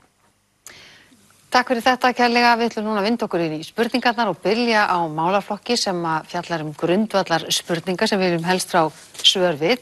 Og á þessu kjörtímabili þá hefur hræðileg styrjöld geisað í Sýrlandi og sett svip sinn á stjórnmál í Evrópu. Við þurfum ekki að fara að hafa langt mál það. En hvernig horfir þetta við ykkur? Flóttamannavandinn í Evrópu, er hann líka vandamál Íslendinga? Og við ætlum að byrja hér, Inga Sænd frá Flokki fólksins. Já, eðli málsins samkvæmt þá hlýtur það líka að vera okkar vandamál. Og við erum til dæmis í NATO. Það sem að við höfum í rauninni verið að gera að taka við kvótaflóttamönnum náttúrulega virkilega vel gert að því leyti til að við viljum gera vel og viljum vanda okkur. Það sem mér finnst hins vegar oft á tíðum, svona, mitt hjarta segir, mér finnst stundum þetta að vera mannvont, mér finnst við ekki gera nóg. Mér langar til að taka meira utan einstæða mæður með litlu börnin sín sem eru búin að vera sprengtar burtu og mennirnir þeirra dánir og svona og ég tel að við getum gert miklu meira og ég tel að við getum hjálpað fleirum hvað það varðar. Þannig að í raun og veru og svo, þið tala náttúrulega bara flóttamennina núna, þið eru ekki að tala hælisleitendur. Nei, við komum að þeim aðeins seinna. En ég held að við getum gert betur en til þess þá þurfum við líka að koma á stað miklu öruggara og sterkara teymi í kringu það vegna þess að allt þetta, það kostar það að við verðum að vanda okkur. Hvað nú koma á þessu ári og í fyrra, það eru komnir held ég yfir 60 flóttamenn, kvótaflóttamenn frá Sýrlandi, 40 rúmlega eiga að koma á þessu ári. Hvað viljið þið taka á móti mörgum, bara svo maður spyrji? Sko, við erum ekki með neina tölu, en við hljótum ekki að hjálpa fleirum. Þetta er engar tölur, að tala einhverja 100 flóttamenn á svona löngum tíma. Þetta er engar tölur. Ertu að tala viljið þið taka á móti miklu fleiri? Ja, allavega það mörgum að við getum hjálpað þeim öllum eins og er gert á Akureyri. Ég veit bara dæminum hvernig það er þar. Þar eru fjölskyldur, það er dagutanum hinna fjölskyldum, það er allir að hjálpast að og það er gleði. Og það verður að veita þessu fólki von. Við vitum jú líka öll að flest allir þeir sem eru á flótta, þeir eiga þann draum heitast þannig að geta aftur farið heim. Takk fyrir þetta, Gunnar, í dögun. Hvernig horfir þetta við ykkur? Já, náttúrulega við byrjum á Sýrlandi að þá náttúrulega það að ræða bara eitt stærsta mannlega harmleik frá lokum seinni heimsstyrjaldar og flóttamannavandinn er alveg gríðarlegur. En maður svona vonar einhvern veginn að þetta sé tímabundið ástand eins og sagt er og Þú tekur þá undir að þetta sé líka vandamál Íslendinga? Já, þetta er vandamál, eins og ég sagði áðan þegar ég var að tala þetta, að þá snertir umheimurinn okkur og ég meina þetta birtist með þessum hætti að hingað að koma flóttafólk, leita hælis undan ógn og skelfingu og það sem að mér finnst að við Íslendingar þurfum að gera og við í dögun leggjum áherslu á að það er að vinna í gegnum vettvang Sameinuðu þjóðanna og Sameinuðu þjóðirnar eru náttúrulega ekkert fullkomið fyrirbæri frekar en önnur mannanna verk en mér finnst að mætti eyða sem sagt miklu meiri orku og að við Íslendingar gætum jafnvel töluvert meiri orku í að stuðla að friði í heiminum og vinna þannig á þessu vandamáli. Örstutt bara áður en næstið fær orðið, þá vilt þú frekar vinna í gegnum alþjóðastofnanir heldur en að taka við flóttamönnum þá mun fleirum hinga til lands.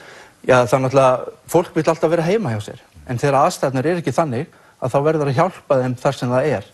Og við getum það. Takk fyrir það. Björt framtíð, Valdimar. Já, flóttamannavandinn, hann er svo sem ekkert endilega bundinn bara við Sýrland. Þetta er mikið stærra vandamál allan heim og þetta er vandamál heimsins alls og þar af leiðandi Íslands líka og við verðum að taka þátt í að leysa hann. Varðandi móttöku flóttamanna að þá eigum við að koma okkur úr þessum farvegi að þetta sé átaksverkefni sem við förum í svona af og til að friða samviskuna. Þetta á bara að vera verkefni sem er alltaf í gangi. Við getum tekið á móti mun fleiri flóttamönnum heldur en þeim sem við höfum verið að taka á móti. Ég slæ fram tölu eins og 250 á ári. Það er ótækt að Akureyri, það líða 18 ár á milli þess að þeir taka á móti flóttamönnum. Þekkingin og reynslan og allt sem var til í fyrra skiptið, hún er farin, loksins þegar kemur á næsta skipti. En er það stefna ykkar í Bjartri framtíð að taka á móti 250 flóttamönnum á ári? Við höfum svo sem ekki nefnt eina tölu en mér finnst við þurfum að gera mun betur og við þurfum að koma þessu í rútínu þannig að þetta sé alltaf í gangi og við séum alltaf að sækja kvótaflóttamenn og 250 er tala sem ég slæði fram sem ég held að sé algjörlega raunhæf og við ráðum við. Takk fyrir þetta. Það voru aðri Trausti. Við erum aðilar af mannréttindasáttmála Sameinuðu þjóðanna og þar segir að allir hafa rétt til þess að leita til annars lands undan ofsóknum. Og það segir líka að enginn hefur rétt til þess að gera þessi réttindi að engum. Svo þetta er okkar vandamál, vissulega. Þessi flóttamannavandi, hann stafar af hlýnun, hann stafar af stríðum, það eru 30-40 átök í gangi. Þetta stafar af skorti á réttri þróunarsamvinnu og svo framvegis. Og við þurfum auðvitað að taka okkar skerf að þessu og þessi milljarður sem er verið að tala um, sem einhvern óskaplegur kostnaður, þetta er kannski 1 prómill. Af við skulum segja, ríkisfjármálum, þannig að við getum tekið við miklu fleiri, já. Þannig að þú segir að þetta er líka vandamál Íslendinga?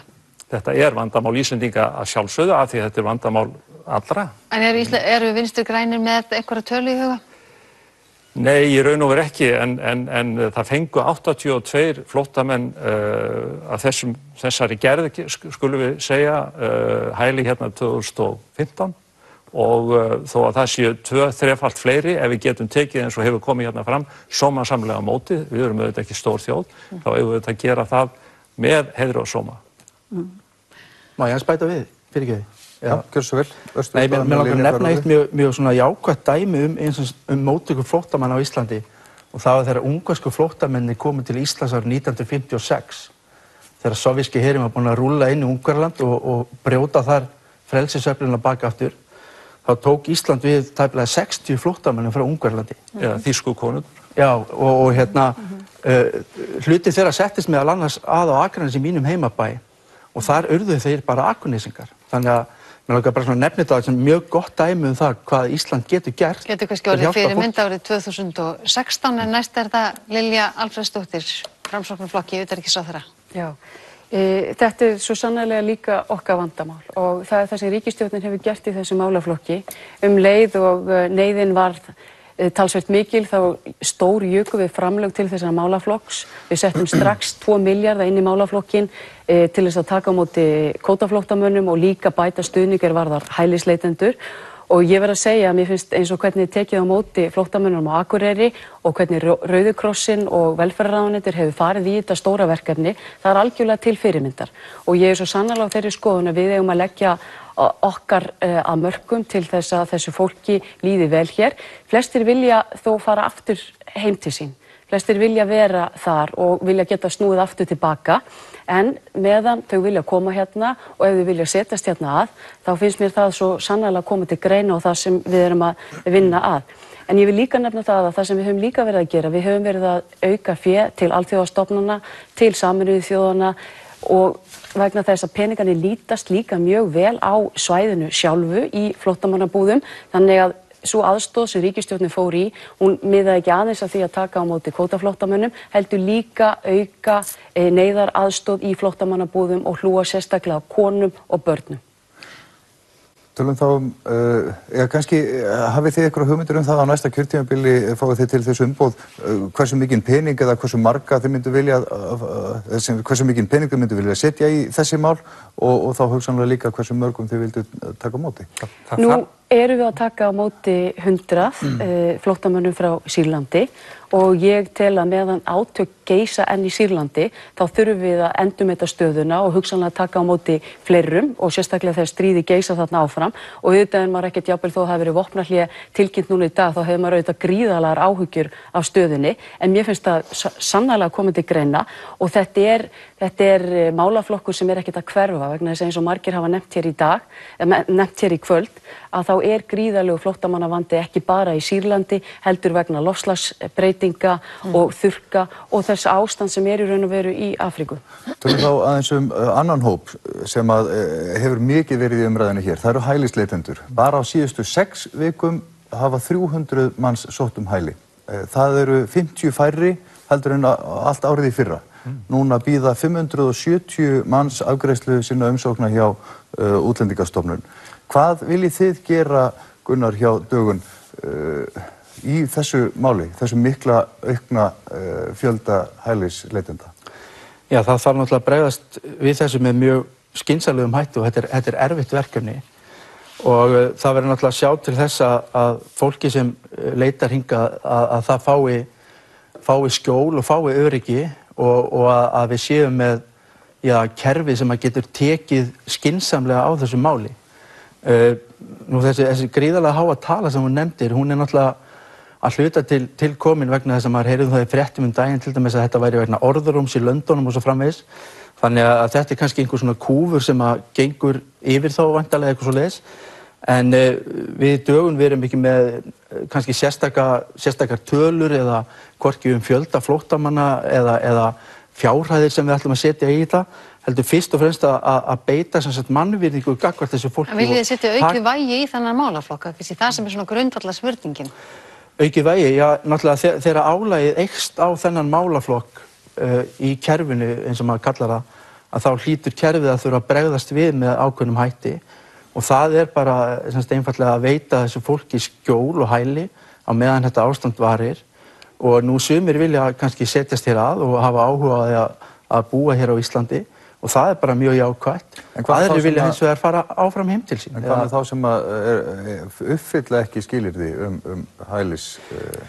Já, það náttúrulega gerir málin aðeins flóknari en og það þarf náttúrulega að beita ákveðnum úrræðum og til þess höfum við alþjóðareglur og lög og svo framvegis. Þannig að Dyflinnarreglugerðin er eitt slíkt tæki, viljið þið nota hana fortakslaust? Hún hefur nú verið gagnrýnd svolítið og er svona í endurskoðun má segja núna þessar mundir og við höfum svo sem ekki tekið neina ákveðna afstöðu til þess en hún er samt ákveðið verkfæri en eins og önnur mannanna verk að þá hún heldur ekki fullkomin. Ari Trausti, Vinstri grænum, hvernig viljið þið taka á auknum fjölda hælisleitenda? Já, nú það fyrst til að taka, hér eru, ég var að segja, 30.000 yfir 30.000 manns að vinna.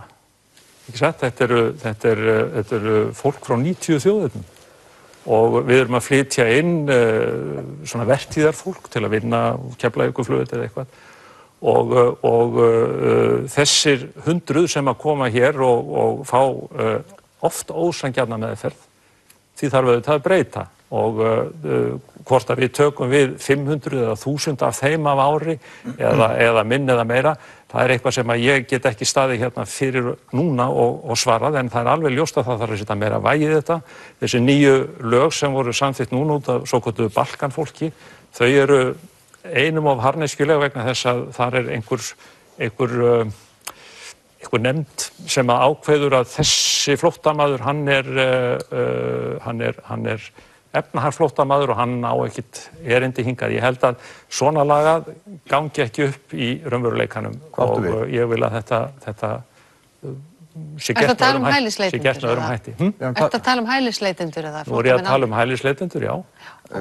Og fólk sem að kemur hingað eins og þessi mikla aukning að hluta til eins og hefur komið fram. Fólk sem að heyrir það frá nágrannalöndunum eins og Albanir að hér séu gull og grænir skógar og hér sé gott að koma.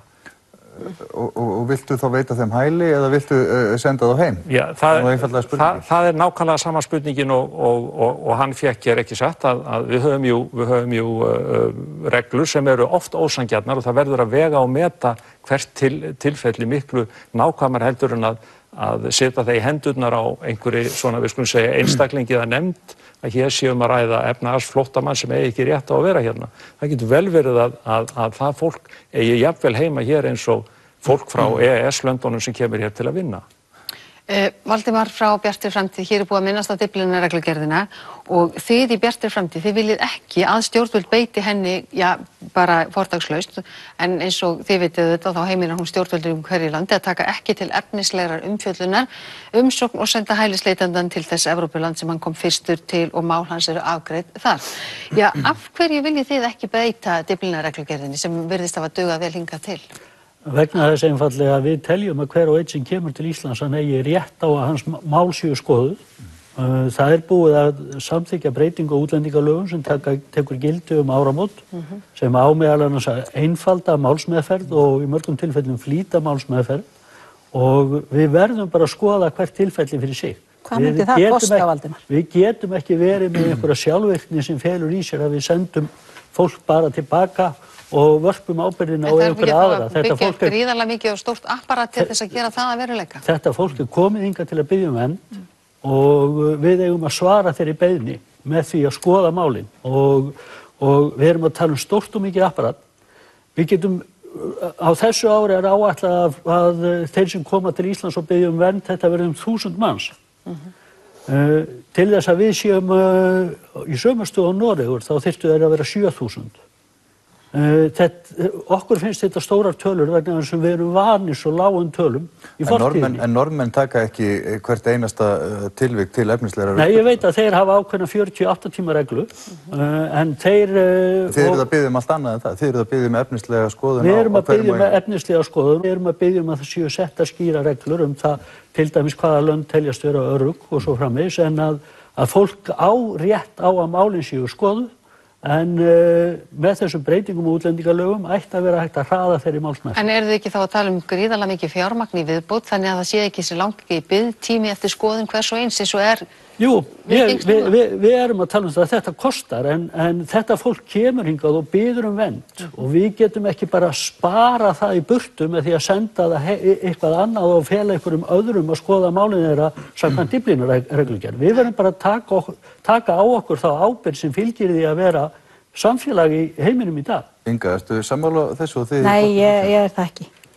Mér finnst á margan hátt við Íslendingar vera mannvondir þegar kemur að hælisleitendum. Mér þykir afskaplega einkennilegt hvernig fólk látið bíða það lengi að það jafnvel komið vinnu og fjölskyldu á Íslandi þegar einhver lögga læðist til þessum miðjanótt til að reka það á landi. En hvað viltu gera? Ég vil náttúrulega fyrst og síðast taka vel utan þetta fólk en í rauninni ég get ekki skilið heldur þessa vonsku að vera að setja fólk hingað og þangað inn í samfélaginu saman í einhverjar blokkir eða hús, ég veit ekki eiginlega hvar allt þetta saman, allt þetta en það sem við vitum núna og hefur verið að koma í ljós einmitt eftir að við ákveðum það að bjóða velkomin litla veikadrengin með fjölskyldunni sinni á sínum tíma, albönsku fjölskyldunni sem var náttúrulega bara virkilega fallega gert og mikið stórt hjarta, að þá náttúrulega sendum við út fordæmi sem verið að líta til, samanber ræðismaðurinn frá Makedóníu sem sagði okkur það að auðvitað vita þeir það að þeir fá ekkert hæli hérna. Það eru engin fordæmi fyrir því að sé talið að við þurfum að taka utan Albani og Makedóna til þess að veita þeim hæli og þess vegna hlýtur það náttúrulega að vera krafa að við setjum það mikið fjármagn í útlendingastofnun og þennan málaflokk að við getum tekið utan þetta jafnóðum þetta fólk og gefið því minnsta kosti vissu það hvort það að koma eða fara. Eða snúa þeim strax við. Eða snúa þeim strax við. Já, sko... Já, eins og ég sé þetta fyrir mér, þá myndi ég til dæmis vilja kaupa einhverja blokkir hérna upp á velli þar sem að eins og Isavia hefur gert og annað slíkt og bjóða þessu fólki upp á almennilega aðstæður sem ekki fullar af einhverju veggjatítlum eða eitthvað, bara lofa þessu fólki að líða vel á meðan að minnstu kosti verið að fjalla mál þeirra. Auðvitað viljum við líka Íslendingar geta farið eins og við viljum geta kosið með fótónum og fengið að vinna út allan heim og gera alla skapaða hluti. En við erum venjulega búin að gera það á þeim forsendum, við erum hugsanlega búin að útvega okkur húsnæði og jafnvel vinnu áður við förum. Við erum hérna að taka á móti fólki sem að leita hófana í raun og veru vitandi að það ekki að fá hæli hérna sem pólitíski flóttamenn eða hælisleitendur. Takk fyrir þetta, Lilja. Já, ég held að sé mjög mikilvægt að við auðvitað vöndum alla málsferð í þessum málsmeðferð í þessum viðkvæma málaflokki vegna þess að hér fólk að koma og það hefur beðið jafnvel í 9 mánuði, það byrjaði aðlagast, börnin eru komin í skóla og svona og auðvitað þykir manni mjög sárt þegar viðkomandi aðilar fá ekki svo hæli hérna. En auðvitað þurfum við líka að skoða og greina hvað hér á ferðinni. Það vill þannig til að hælisleitendur árið 2014 ég held að vera í kringum 150 manns. En núna, 2 árum seinna, þeir að nálgast 1000 og ég held þeim fari enn fjölgandi.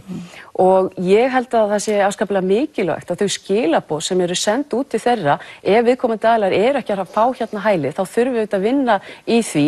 Við höfum verið að auka sett heilmikið fjármagn í þennan málaflokk. Og ef við ætlum að fá eða koma fleiri hælisleitendur þá þarf að auka það enn frekar en aðalatriðið í mínum huga að málsmeðferðin, hún þarf að vera sanngjörn, hún þarf að vera einföld. Ég ekkert mjög hrifin að því að sjá þegar fólk kemur hérna og búið að vera hérna í heilt ár svo þarf að vísa því á brott þess vegna þurfa að taka betur á þessum málum leið og þeir koma og vera með skýr skilaboð strax í upphafi og ég á því að við þurfum að horfa svolítið meira til Noregs í þessum málaflokki vegna þess að mér skilst að skilvirkni þar sé aðeins betri.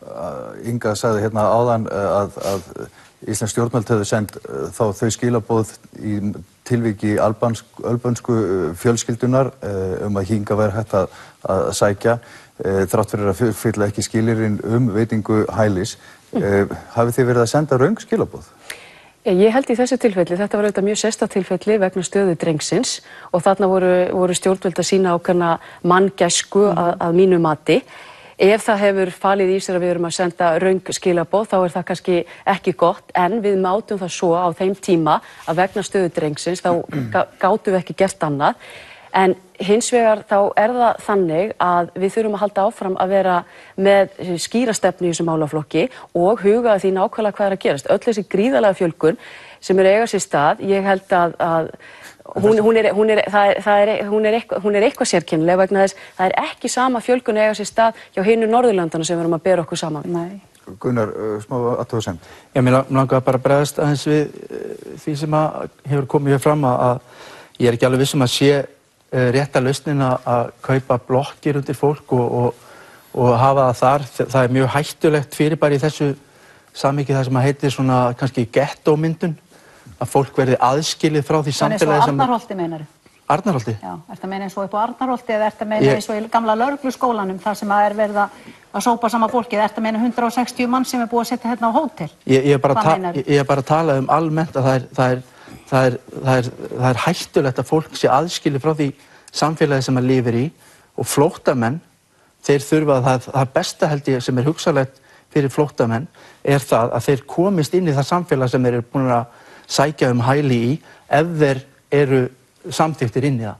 Það er það besta. Við ætlum að skipta aðeins gír núna og í þessum stóra málaflokki, við ætlum að tala aðeins Evrópusambandið.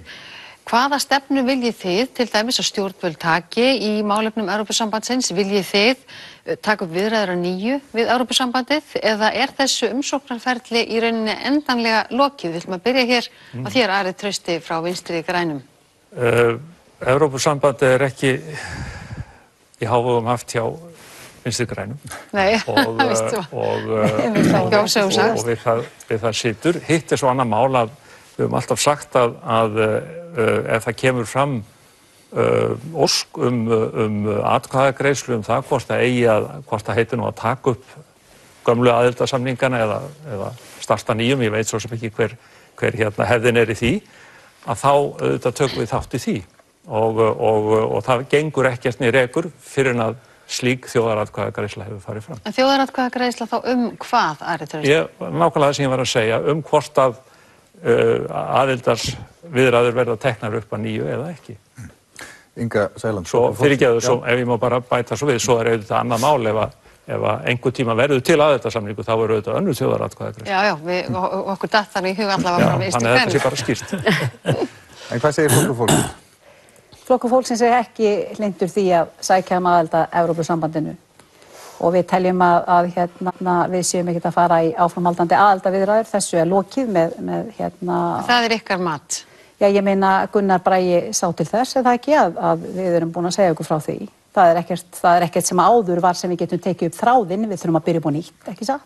En þú hefur nú sjálf kannski fylgst með umræðinni að það var ekki samþykkt á Alþingi að draga umsóknina tilbaka, það voru stjórnvöld sem ákvaða það einhliða. Ég veit það líka að Evrópusambandi segir að það hafi verið gert. Þeir líta á þannig, ekki satt? Nei. Þið ósammála það var reyndar aðeins fjallað það í fréttaskýringunni líka, og það voru ykkar verk framsóknarmanna, Lilja, þið... Ríkisstjórnarinnar. Já, Gunnar Bragi fór þarna með bréfið, en í nýrri flokksályktun þá segið þið að nú sé tímabært að endurskoða Schengen-samningin og EES-samningin. Við vitum að þið vilja ekki gangi inn í Evrópusambandið, en hvaða stefna hér á ferðinni? Það sem kemur fram í þessari flokksályktun fyrst og fremst það að meta árangurinn af EES-samningnum. Og að mínu mati hann afskaplega góður. Við höfum mjög gott aðgengi fyrir allar okkar vörur og þjónustu að innri markaðunum. Hann hefur þjónað Íslendingum mjög vel og þetta eitt af svona grundvallar stefum í okkar utanríkisstefnu. En Framsóknarflokkurinn mjög dýnamískur flokkur og hann Af hverju þarf þá að meta þennan árangur? Ég held alltaf að þegar þú ert í einhverju samstarfi þá mjög gott að fara yfir og það stendur þarna að meta árangurinn af samstarfinu. Þannig að ég held að það sé afskaplega bara mjög gott að tilheyra flokki sem alltaf tilbúin til að skoða hlutina, hver sé árangurinn og annað slíkt. En það sem ég vildi segja í sambandi við Evrópusambandið að við erum ekki lengur umsóknaríki að Evrópusambandinu. Það alveg á hreinu.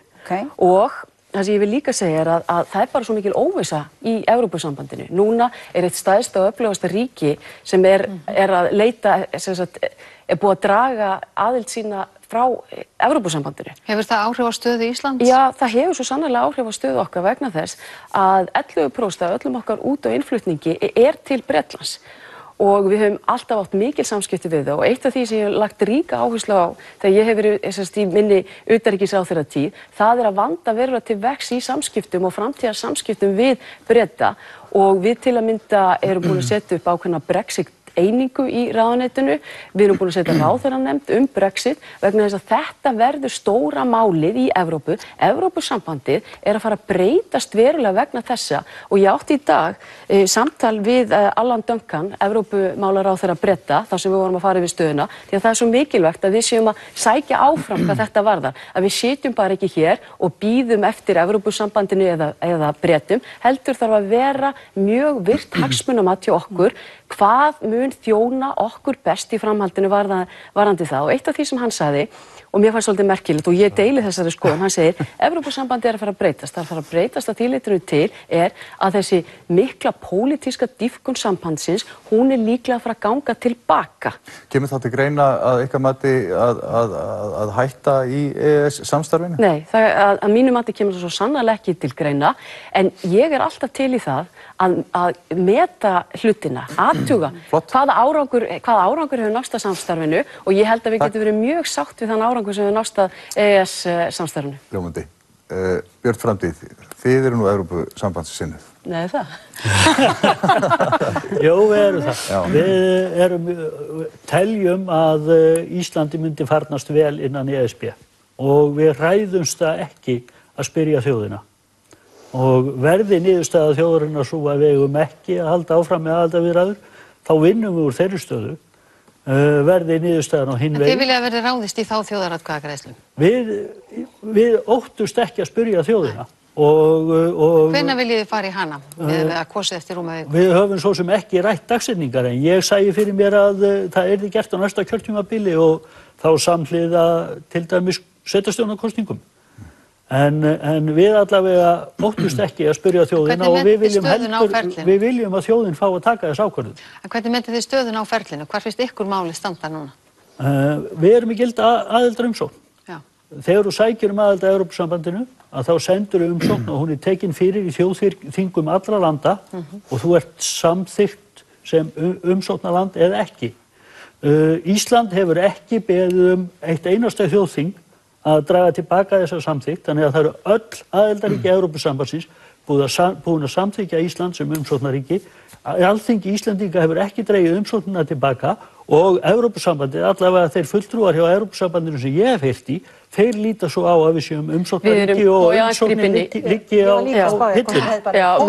Málið er það að við erum hvergi umsóknarríki á neinum plöggum hjá Evrópusambandinu, þannig að þetta er bara hreinlega ekki rétt. Og það sem ég finnst svolítið merkilegt og menn voru svona aðeins að huga af hverju vill Framsóknarflokkurinn láta meta árangurinn að EES samstarfinu. Ég held að það sé gott að tilheyra þannig flokki sem er alltaf tilbúin til þess að fara í ákveðið hagsmunamat fyrir Ísland. Þá ætla ég að nefna eitt. Mér finnst alveg með ólíkindum. Það sem ég ætlaði að segja er til að mynda öll þessi óvissa sem ég nefna sem er uppi núna hjá Evrópusambandinu. Það er Brexit, það er skuldakrísan. Hún er enn í fullum gangi. Við erum að tala stöðu Gríklands, hún er ólíkind á því 50% atvinnuleysi ungs fólks. Hefði ekki verið skynsamlegt, ég veit þú varst ekki ríkisstjórn þá, en hefði ekki verið skynsamlegt að bera þessa ákvörðun undir Alþingi?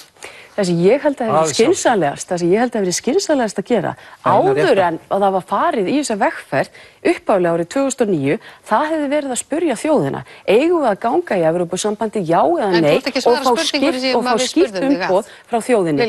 Já, en ástæðan fyrir því 12. mars í fyrra, þegar Gunnar Bragi sendi bréfið, hefði ekki verið skynsamlegra og réttara að bera ákvörðunni undir Alþingi? Nei, málið var það var farið yfir málið mjög gaumgæfilega í utanríkisráðuneytinu og þetta voru þær ráðleggingar sem ráðherrann fékk á sínum tíma og þetta er svo fyllilega þannig að við erum ekki lengur umsóknarríki en ég bara ítreka það að það er svo mikilvægt áður en við förum í svona vegferð að það sé skýrt umboð frá þjóðinni því að eins og bara hjá þessari ríkisstjórn sem var síðast, það var bara annar stjórnarflokkur sem vildi gangin í Evrópusambandið. Þetta var síðasta kjörtímabil, tölum næsta. Gunnar. Já, í sambandi við þessi Evrópusambandsmála að þá vil ég fyrsta lagi benda á það að allt frá því að Evrópusambandið var stofnað eða það sem var kola- og stálbandalagi á sínum tíma, þá hefur það verið í stanslausum breytingum. Það hefur aldrei verið eins. Og þessi óvissa sem menn er alltaf að tala hún er svona, í besta falli kómisk því að það er óvissa í mörgum öðrum ríkjum og svæðum heldur en bara í Evrópusambandinu. En mér langaði að benda á eitt hérna í sambandi við þetta. Ég tók með mig fréttatíman í dag hérna og það endur á forsíðu ef hægt er að summa hérna inn. Þjóðin hunsuð í 4 ár. Það er akkurat það sem er búið að gera í Evrópusambandsmálinu líka. Það er búið að hunsa þjóðarviljan og hvað sagði Bjarni Benediktsson? Ganga til þjóðaratkvæðis í lok kjörtímabilsins. Hvers vegna var það bakka með það? Jú, það var einhver pólitískur ómöguleiki. Þetta er bara forsjárhyggja. Málið er að það eru mjög sterk hagsmunaöflir á Íslandi sem vilja koma í veg fyrir þetta. En hvaða stefnu hefur dögun í Evrópu? Og það er alltaf verið, ég er að koma að því, og það er alltaf verið að taka af okkur valkosti. Það er málið. En hvað finnst þið þá það að við höfum ekki verið spurð á sínum tíma áður en við fórum í þessa vegferð? Ég held að það sé bara svo rosalega mikilvægt að það sé skýrt umboð frá þjóðinni. En af hverju spurjum við þá ekki þjóðina núna? Það er málið að nánast ekkert ríki sem hefur farið inn umsjónarferli og gerst aðili hefur haldið þjóðaratkvæðagreiðslu heldur hefur þetta verið ákveðið af þjóðþingunum. En hver stefna dögunar? Stefna dögunar er einfallega svo að virða þjóðarviljan. Já, en hver stefna ykkar? Viljið þið ganga inn í Evrópusambandið eða standa utan þess? Við erum ekki með, við treystum fólkinu til að taka upplýsta ákvörðun og kjósa það hvort fólk vilja halda þess áfram ekki. Þannig að þið hafið ekki komið ykkur saman stefnu? Við erum ekki með beina stefnu á eða á. Þetta er þverrpólitískt mál, klífur alla flokka, meira segja það er til Evrópusinnar í Vinstri grænum. Já. Og þannig að sko að leyfa fólkinu að hafa rödd, það er númer 1, en þetta hefur verið missað. Já, sko, að því að nú ekki í Framsóknarflokknum, þá veit ég ekki hvort ég var lengi að stytta málum. En sko, Evrópusambandið fer ekkert frá okkur, það er allt í kringum okkur og menn spá í evru eða ekki evru og það eru varnarmál, það eru ótal hlutir, þannig að við eigum eftir að ræða Evrópusambandið áfram og þessi stefna hjá Vinstri grænum ósköp klár að ganga ekki í Evrópusambandið að svo komnu máli getum við sagt, en að vera ekki hrætt við lýðræðið, þannig að ef það er spurt þá tökum við þátt í því. En má ég kannski bara því sambandi við Evrópusambandið. Það skiptir okkur auðvitað mjög miklu máli að Evrópa sé líka sterk, þannig að það má alls ekki miskilja þannig að þó að Framsóknarflokkurinn vilji ekki og telja að hagsmunum okkar sé betur borgið utan Evrópusambandsins, þá skiptir Evrópumarkaðurinn okkur gríðarlega miklu máli og öll samskipti við Evrópusambandi líka, þó að við viljum ekki vera aðilar og sinnum okkar samskiptum gegn EES.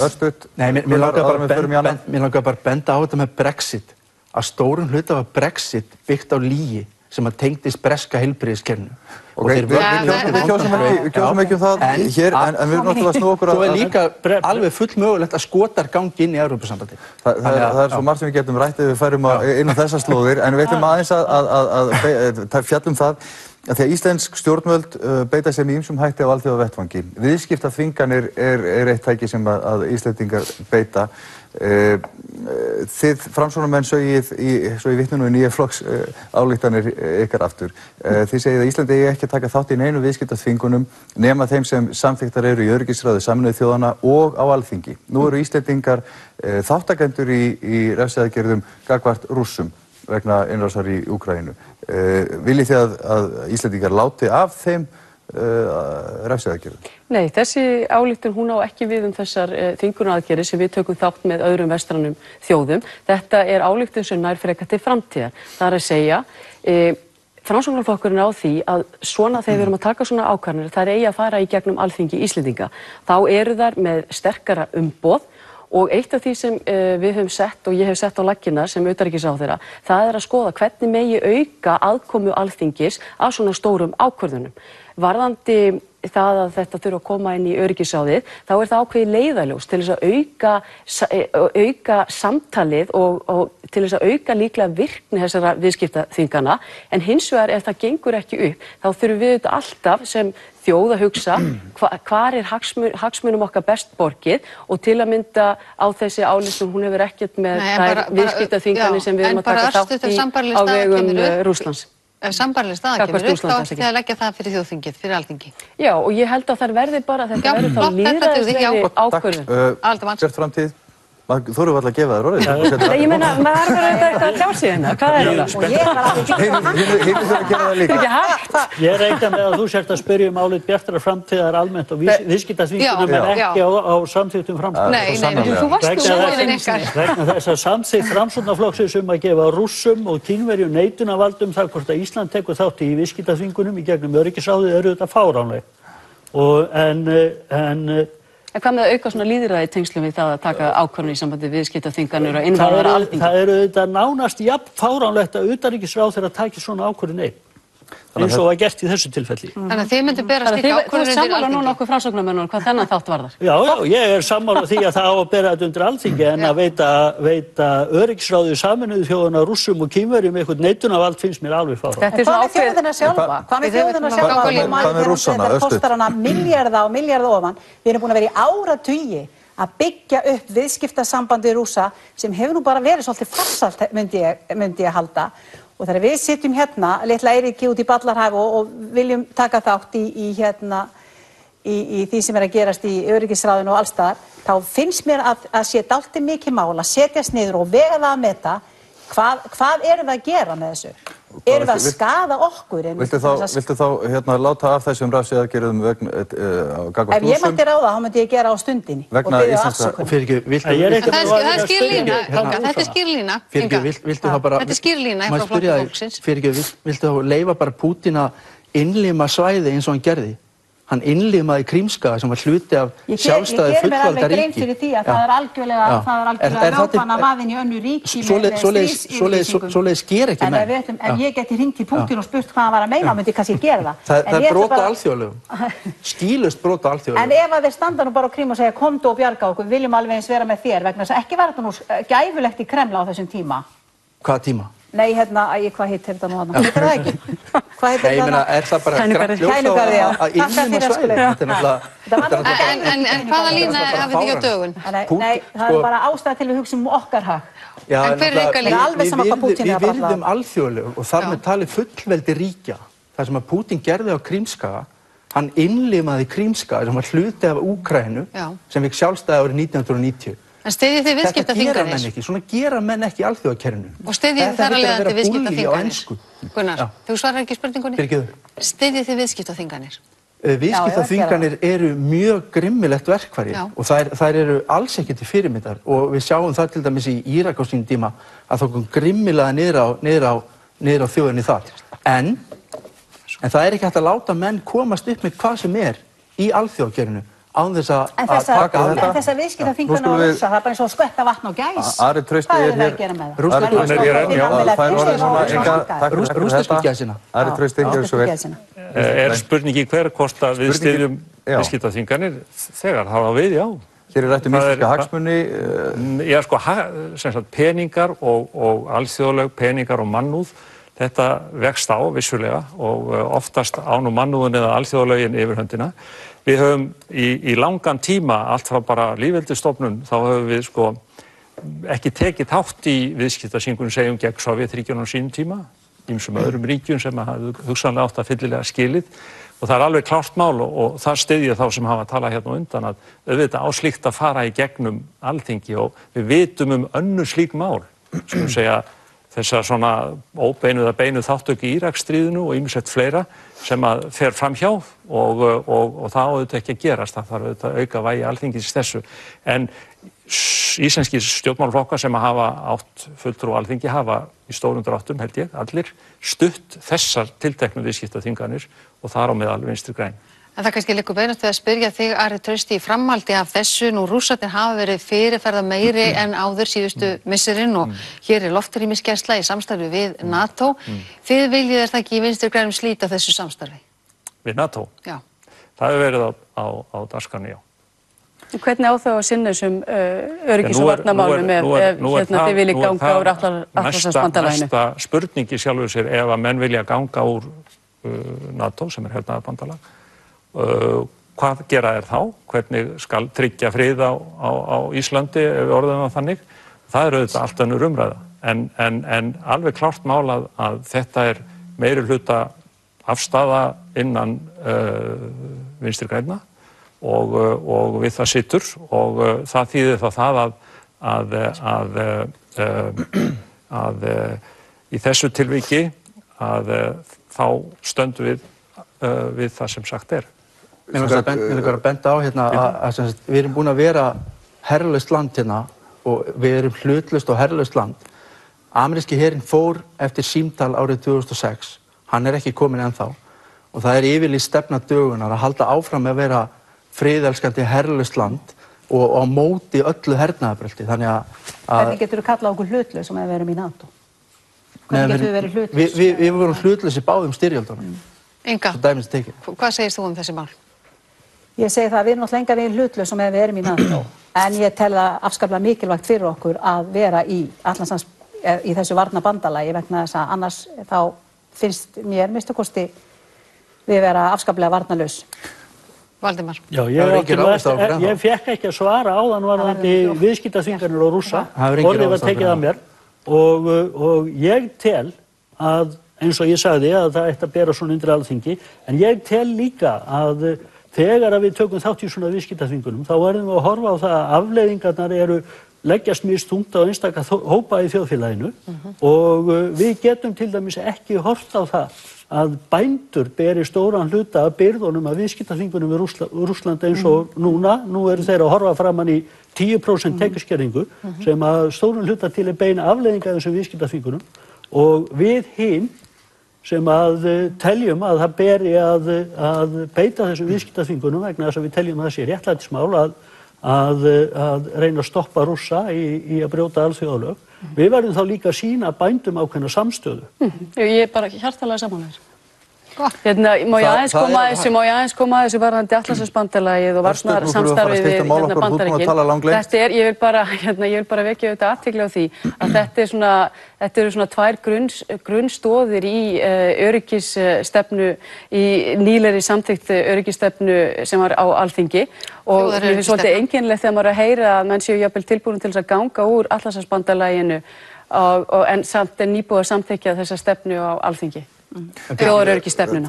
Valdimar, þú ættir eftir að fá að klára spurningunum varnarsamstarfið. Já, það er nýbúið að samþykkja þjóðaröryggisstefnu og hún var samþykkt í víðtækri sátt á Alþingi og við stöndum við þá sátt og að baki því en hafandi sagt það að þá er stöðug umræða innan bjartrar framtíðar NATO og sitt sínu hverjum. Já, skipta skoðanir það. Við ætlum að venda bæði í kross. Eitt orð bara til þess að koma í veg fyrir allan misskilning.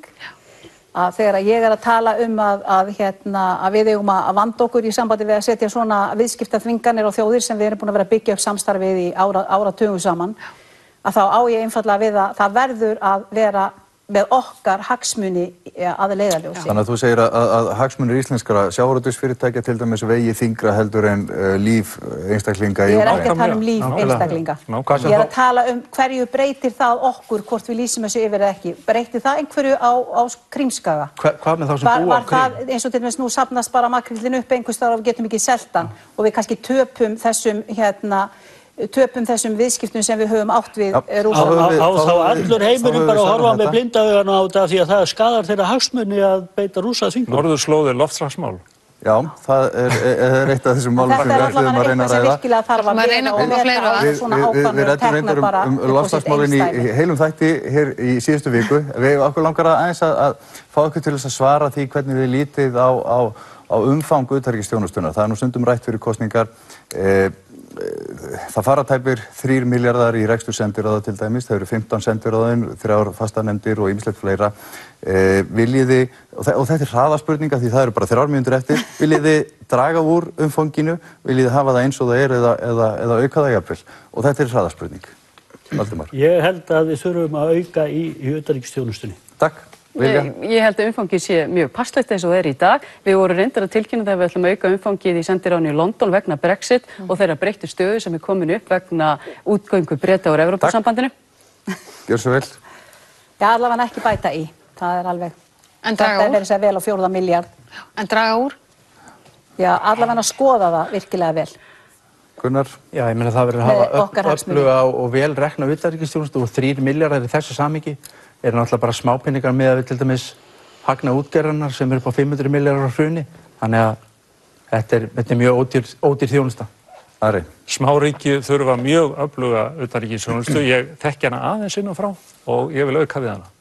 Þú vilt jafnvel fjölga sendiráðum og sendiskrifstofum. Já, það er ekki endilega það sem ég sagði. Ég bara vil auka utanríkisþjónustu hvað sem það þýðir. Það getur þýtt svo margt. Þá skulum við venda okkur í aðra hraðaspurningu því að nú eru bara held ég 1,5 eða 2 mínútur eftir af því að við tölum stöðu Íslands á norðurslóðum. Mikilvægi Íslands hefur aukist í þessum efnum. Hver er aðal áskorunin og hvaða stöðu á Ísland að taka sér í þessum málaflokki? Byrjum bara aftur hér. Já, við eigum að taka virkan þátt í umræðum og norðurslóðasamstarfi en við eigum líka að vera rödd umhverfisins og skynseminnar. Við eigum að passa upp á það að náttúran sé látið njóta vafans í þessu og við eigum ekki að fara fram með græðgisklampa í augum. En eigum að vera leiðandi í norðurslóðaumræðinni? Hvað segirðu? Eigum að vera leiðandi í norðurslóðaumræðinni? Já, við eigum að vera leiðandi þar með umhverfismál númer 1.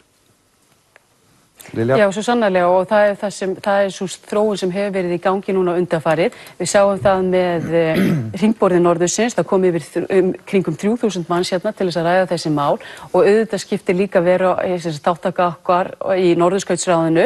Við erum að taka við formennsku þar árið 2019 og utanríkisráðuneytið þegar byrjaði að undirbúa það. Þetta er vettvangur 5 Norðurlanda ásamt Bandaríkjunum, Kanada og Rússlandi og þannig samstarf einmitt Bandaríkjanna og Rússlands nokkuð gott og mjög gott að samtalið eigi þar stað. Takk fyrir þetta, Inga. Vá, þú tala meira en ég, Lilja. Sko, við náttúrulega erum stolt af því að hafa undirritað Parísarsamninginn sem að kveður á það að við viljum virkilega leggja okkar að mörkum til þess að vernda losun út í andrúmsloftið. Við virkilega aðhyllumst það að vera með hreina og góða jörð og reyna að koma í veg fyrir það og ganga undan með góðu fordæmi að virða það. Við eigum bara eina jörð og við viljum virkilega vernda hana. Gunnar. Já, norðurslóðamálin eru einfallega mjög mikilvæg þannig að við Íslendingar við eigum hér allt hreinlega undir í sambandi við norðurslóðir og hafsvæði í kringum okkur. Ef að gerist kjarnorkuslys eða olíuslys hérna í Norðurhafi að þá erum við í mjög slæmum málum og við eigum að hafa mjög öflugt og virt samstarf á þessu sviði í framtíðinni. Lokaorðin verða hjá frá Ara Trausta. Verða hjá mér? Já, hvorki meira en minna. Við auðvitað vitum að norðurslóðir hafa sko gríðarlegt alþjóðlegt vægi. Þá meina ég bara svona einfaldur hlutur eins og hvíti varnarskjöldurinn ofan á jörðinni. En burtséð frá því að þá er alveg klárt mál að þarna verður stærsta verkefnið að koma í veg fyrir að þarna ryðjist inn öll heimsins fyrirtæki í leit að auðlindum og þar á meðal við Jan Mayen. Svo að þetta er stóra málið, það er að passa upp á norðurslóðir eins og reyndar svo margt annað í henni veröld. Takk fyrir þetta, Erikturisti. Takk ykkur kærlega fyrir komuna hingað í sjónvarpssal. Já, þetta er bara búið hjá okkur í kvöld. Já, í kvöld. Takk. Takk. Í næstu viku þá ætlum við að fjalla í málefnaþáttunum málefni ungs fólks. Og við minnum á að nú að loknum 10 fréttum í kvöld þá situr fulltrúi íslensku þjóðfylkingarinnar fyrir svörum í forystusætinu. Allt kosningaefni er á vefnum ruv.is/x16 og þakkum ykkur samfylgdina í kvöld og verið sæl. Verið sæl.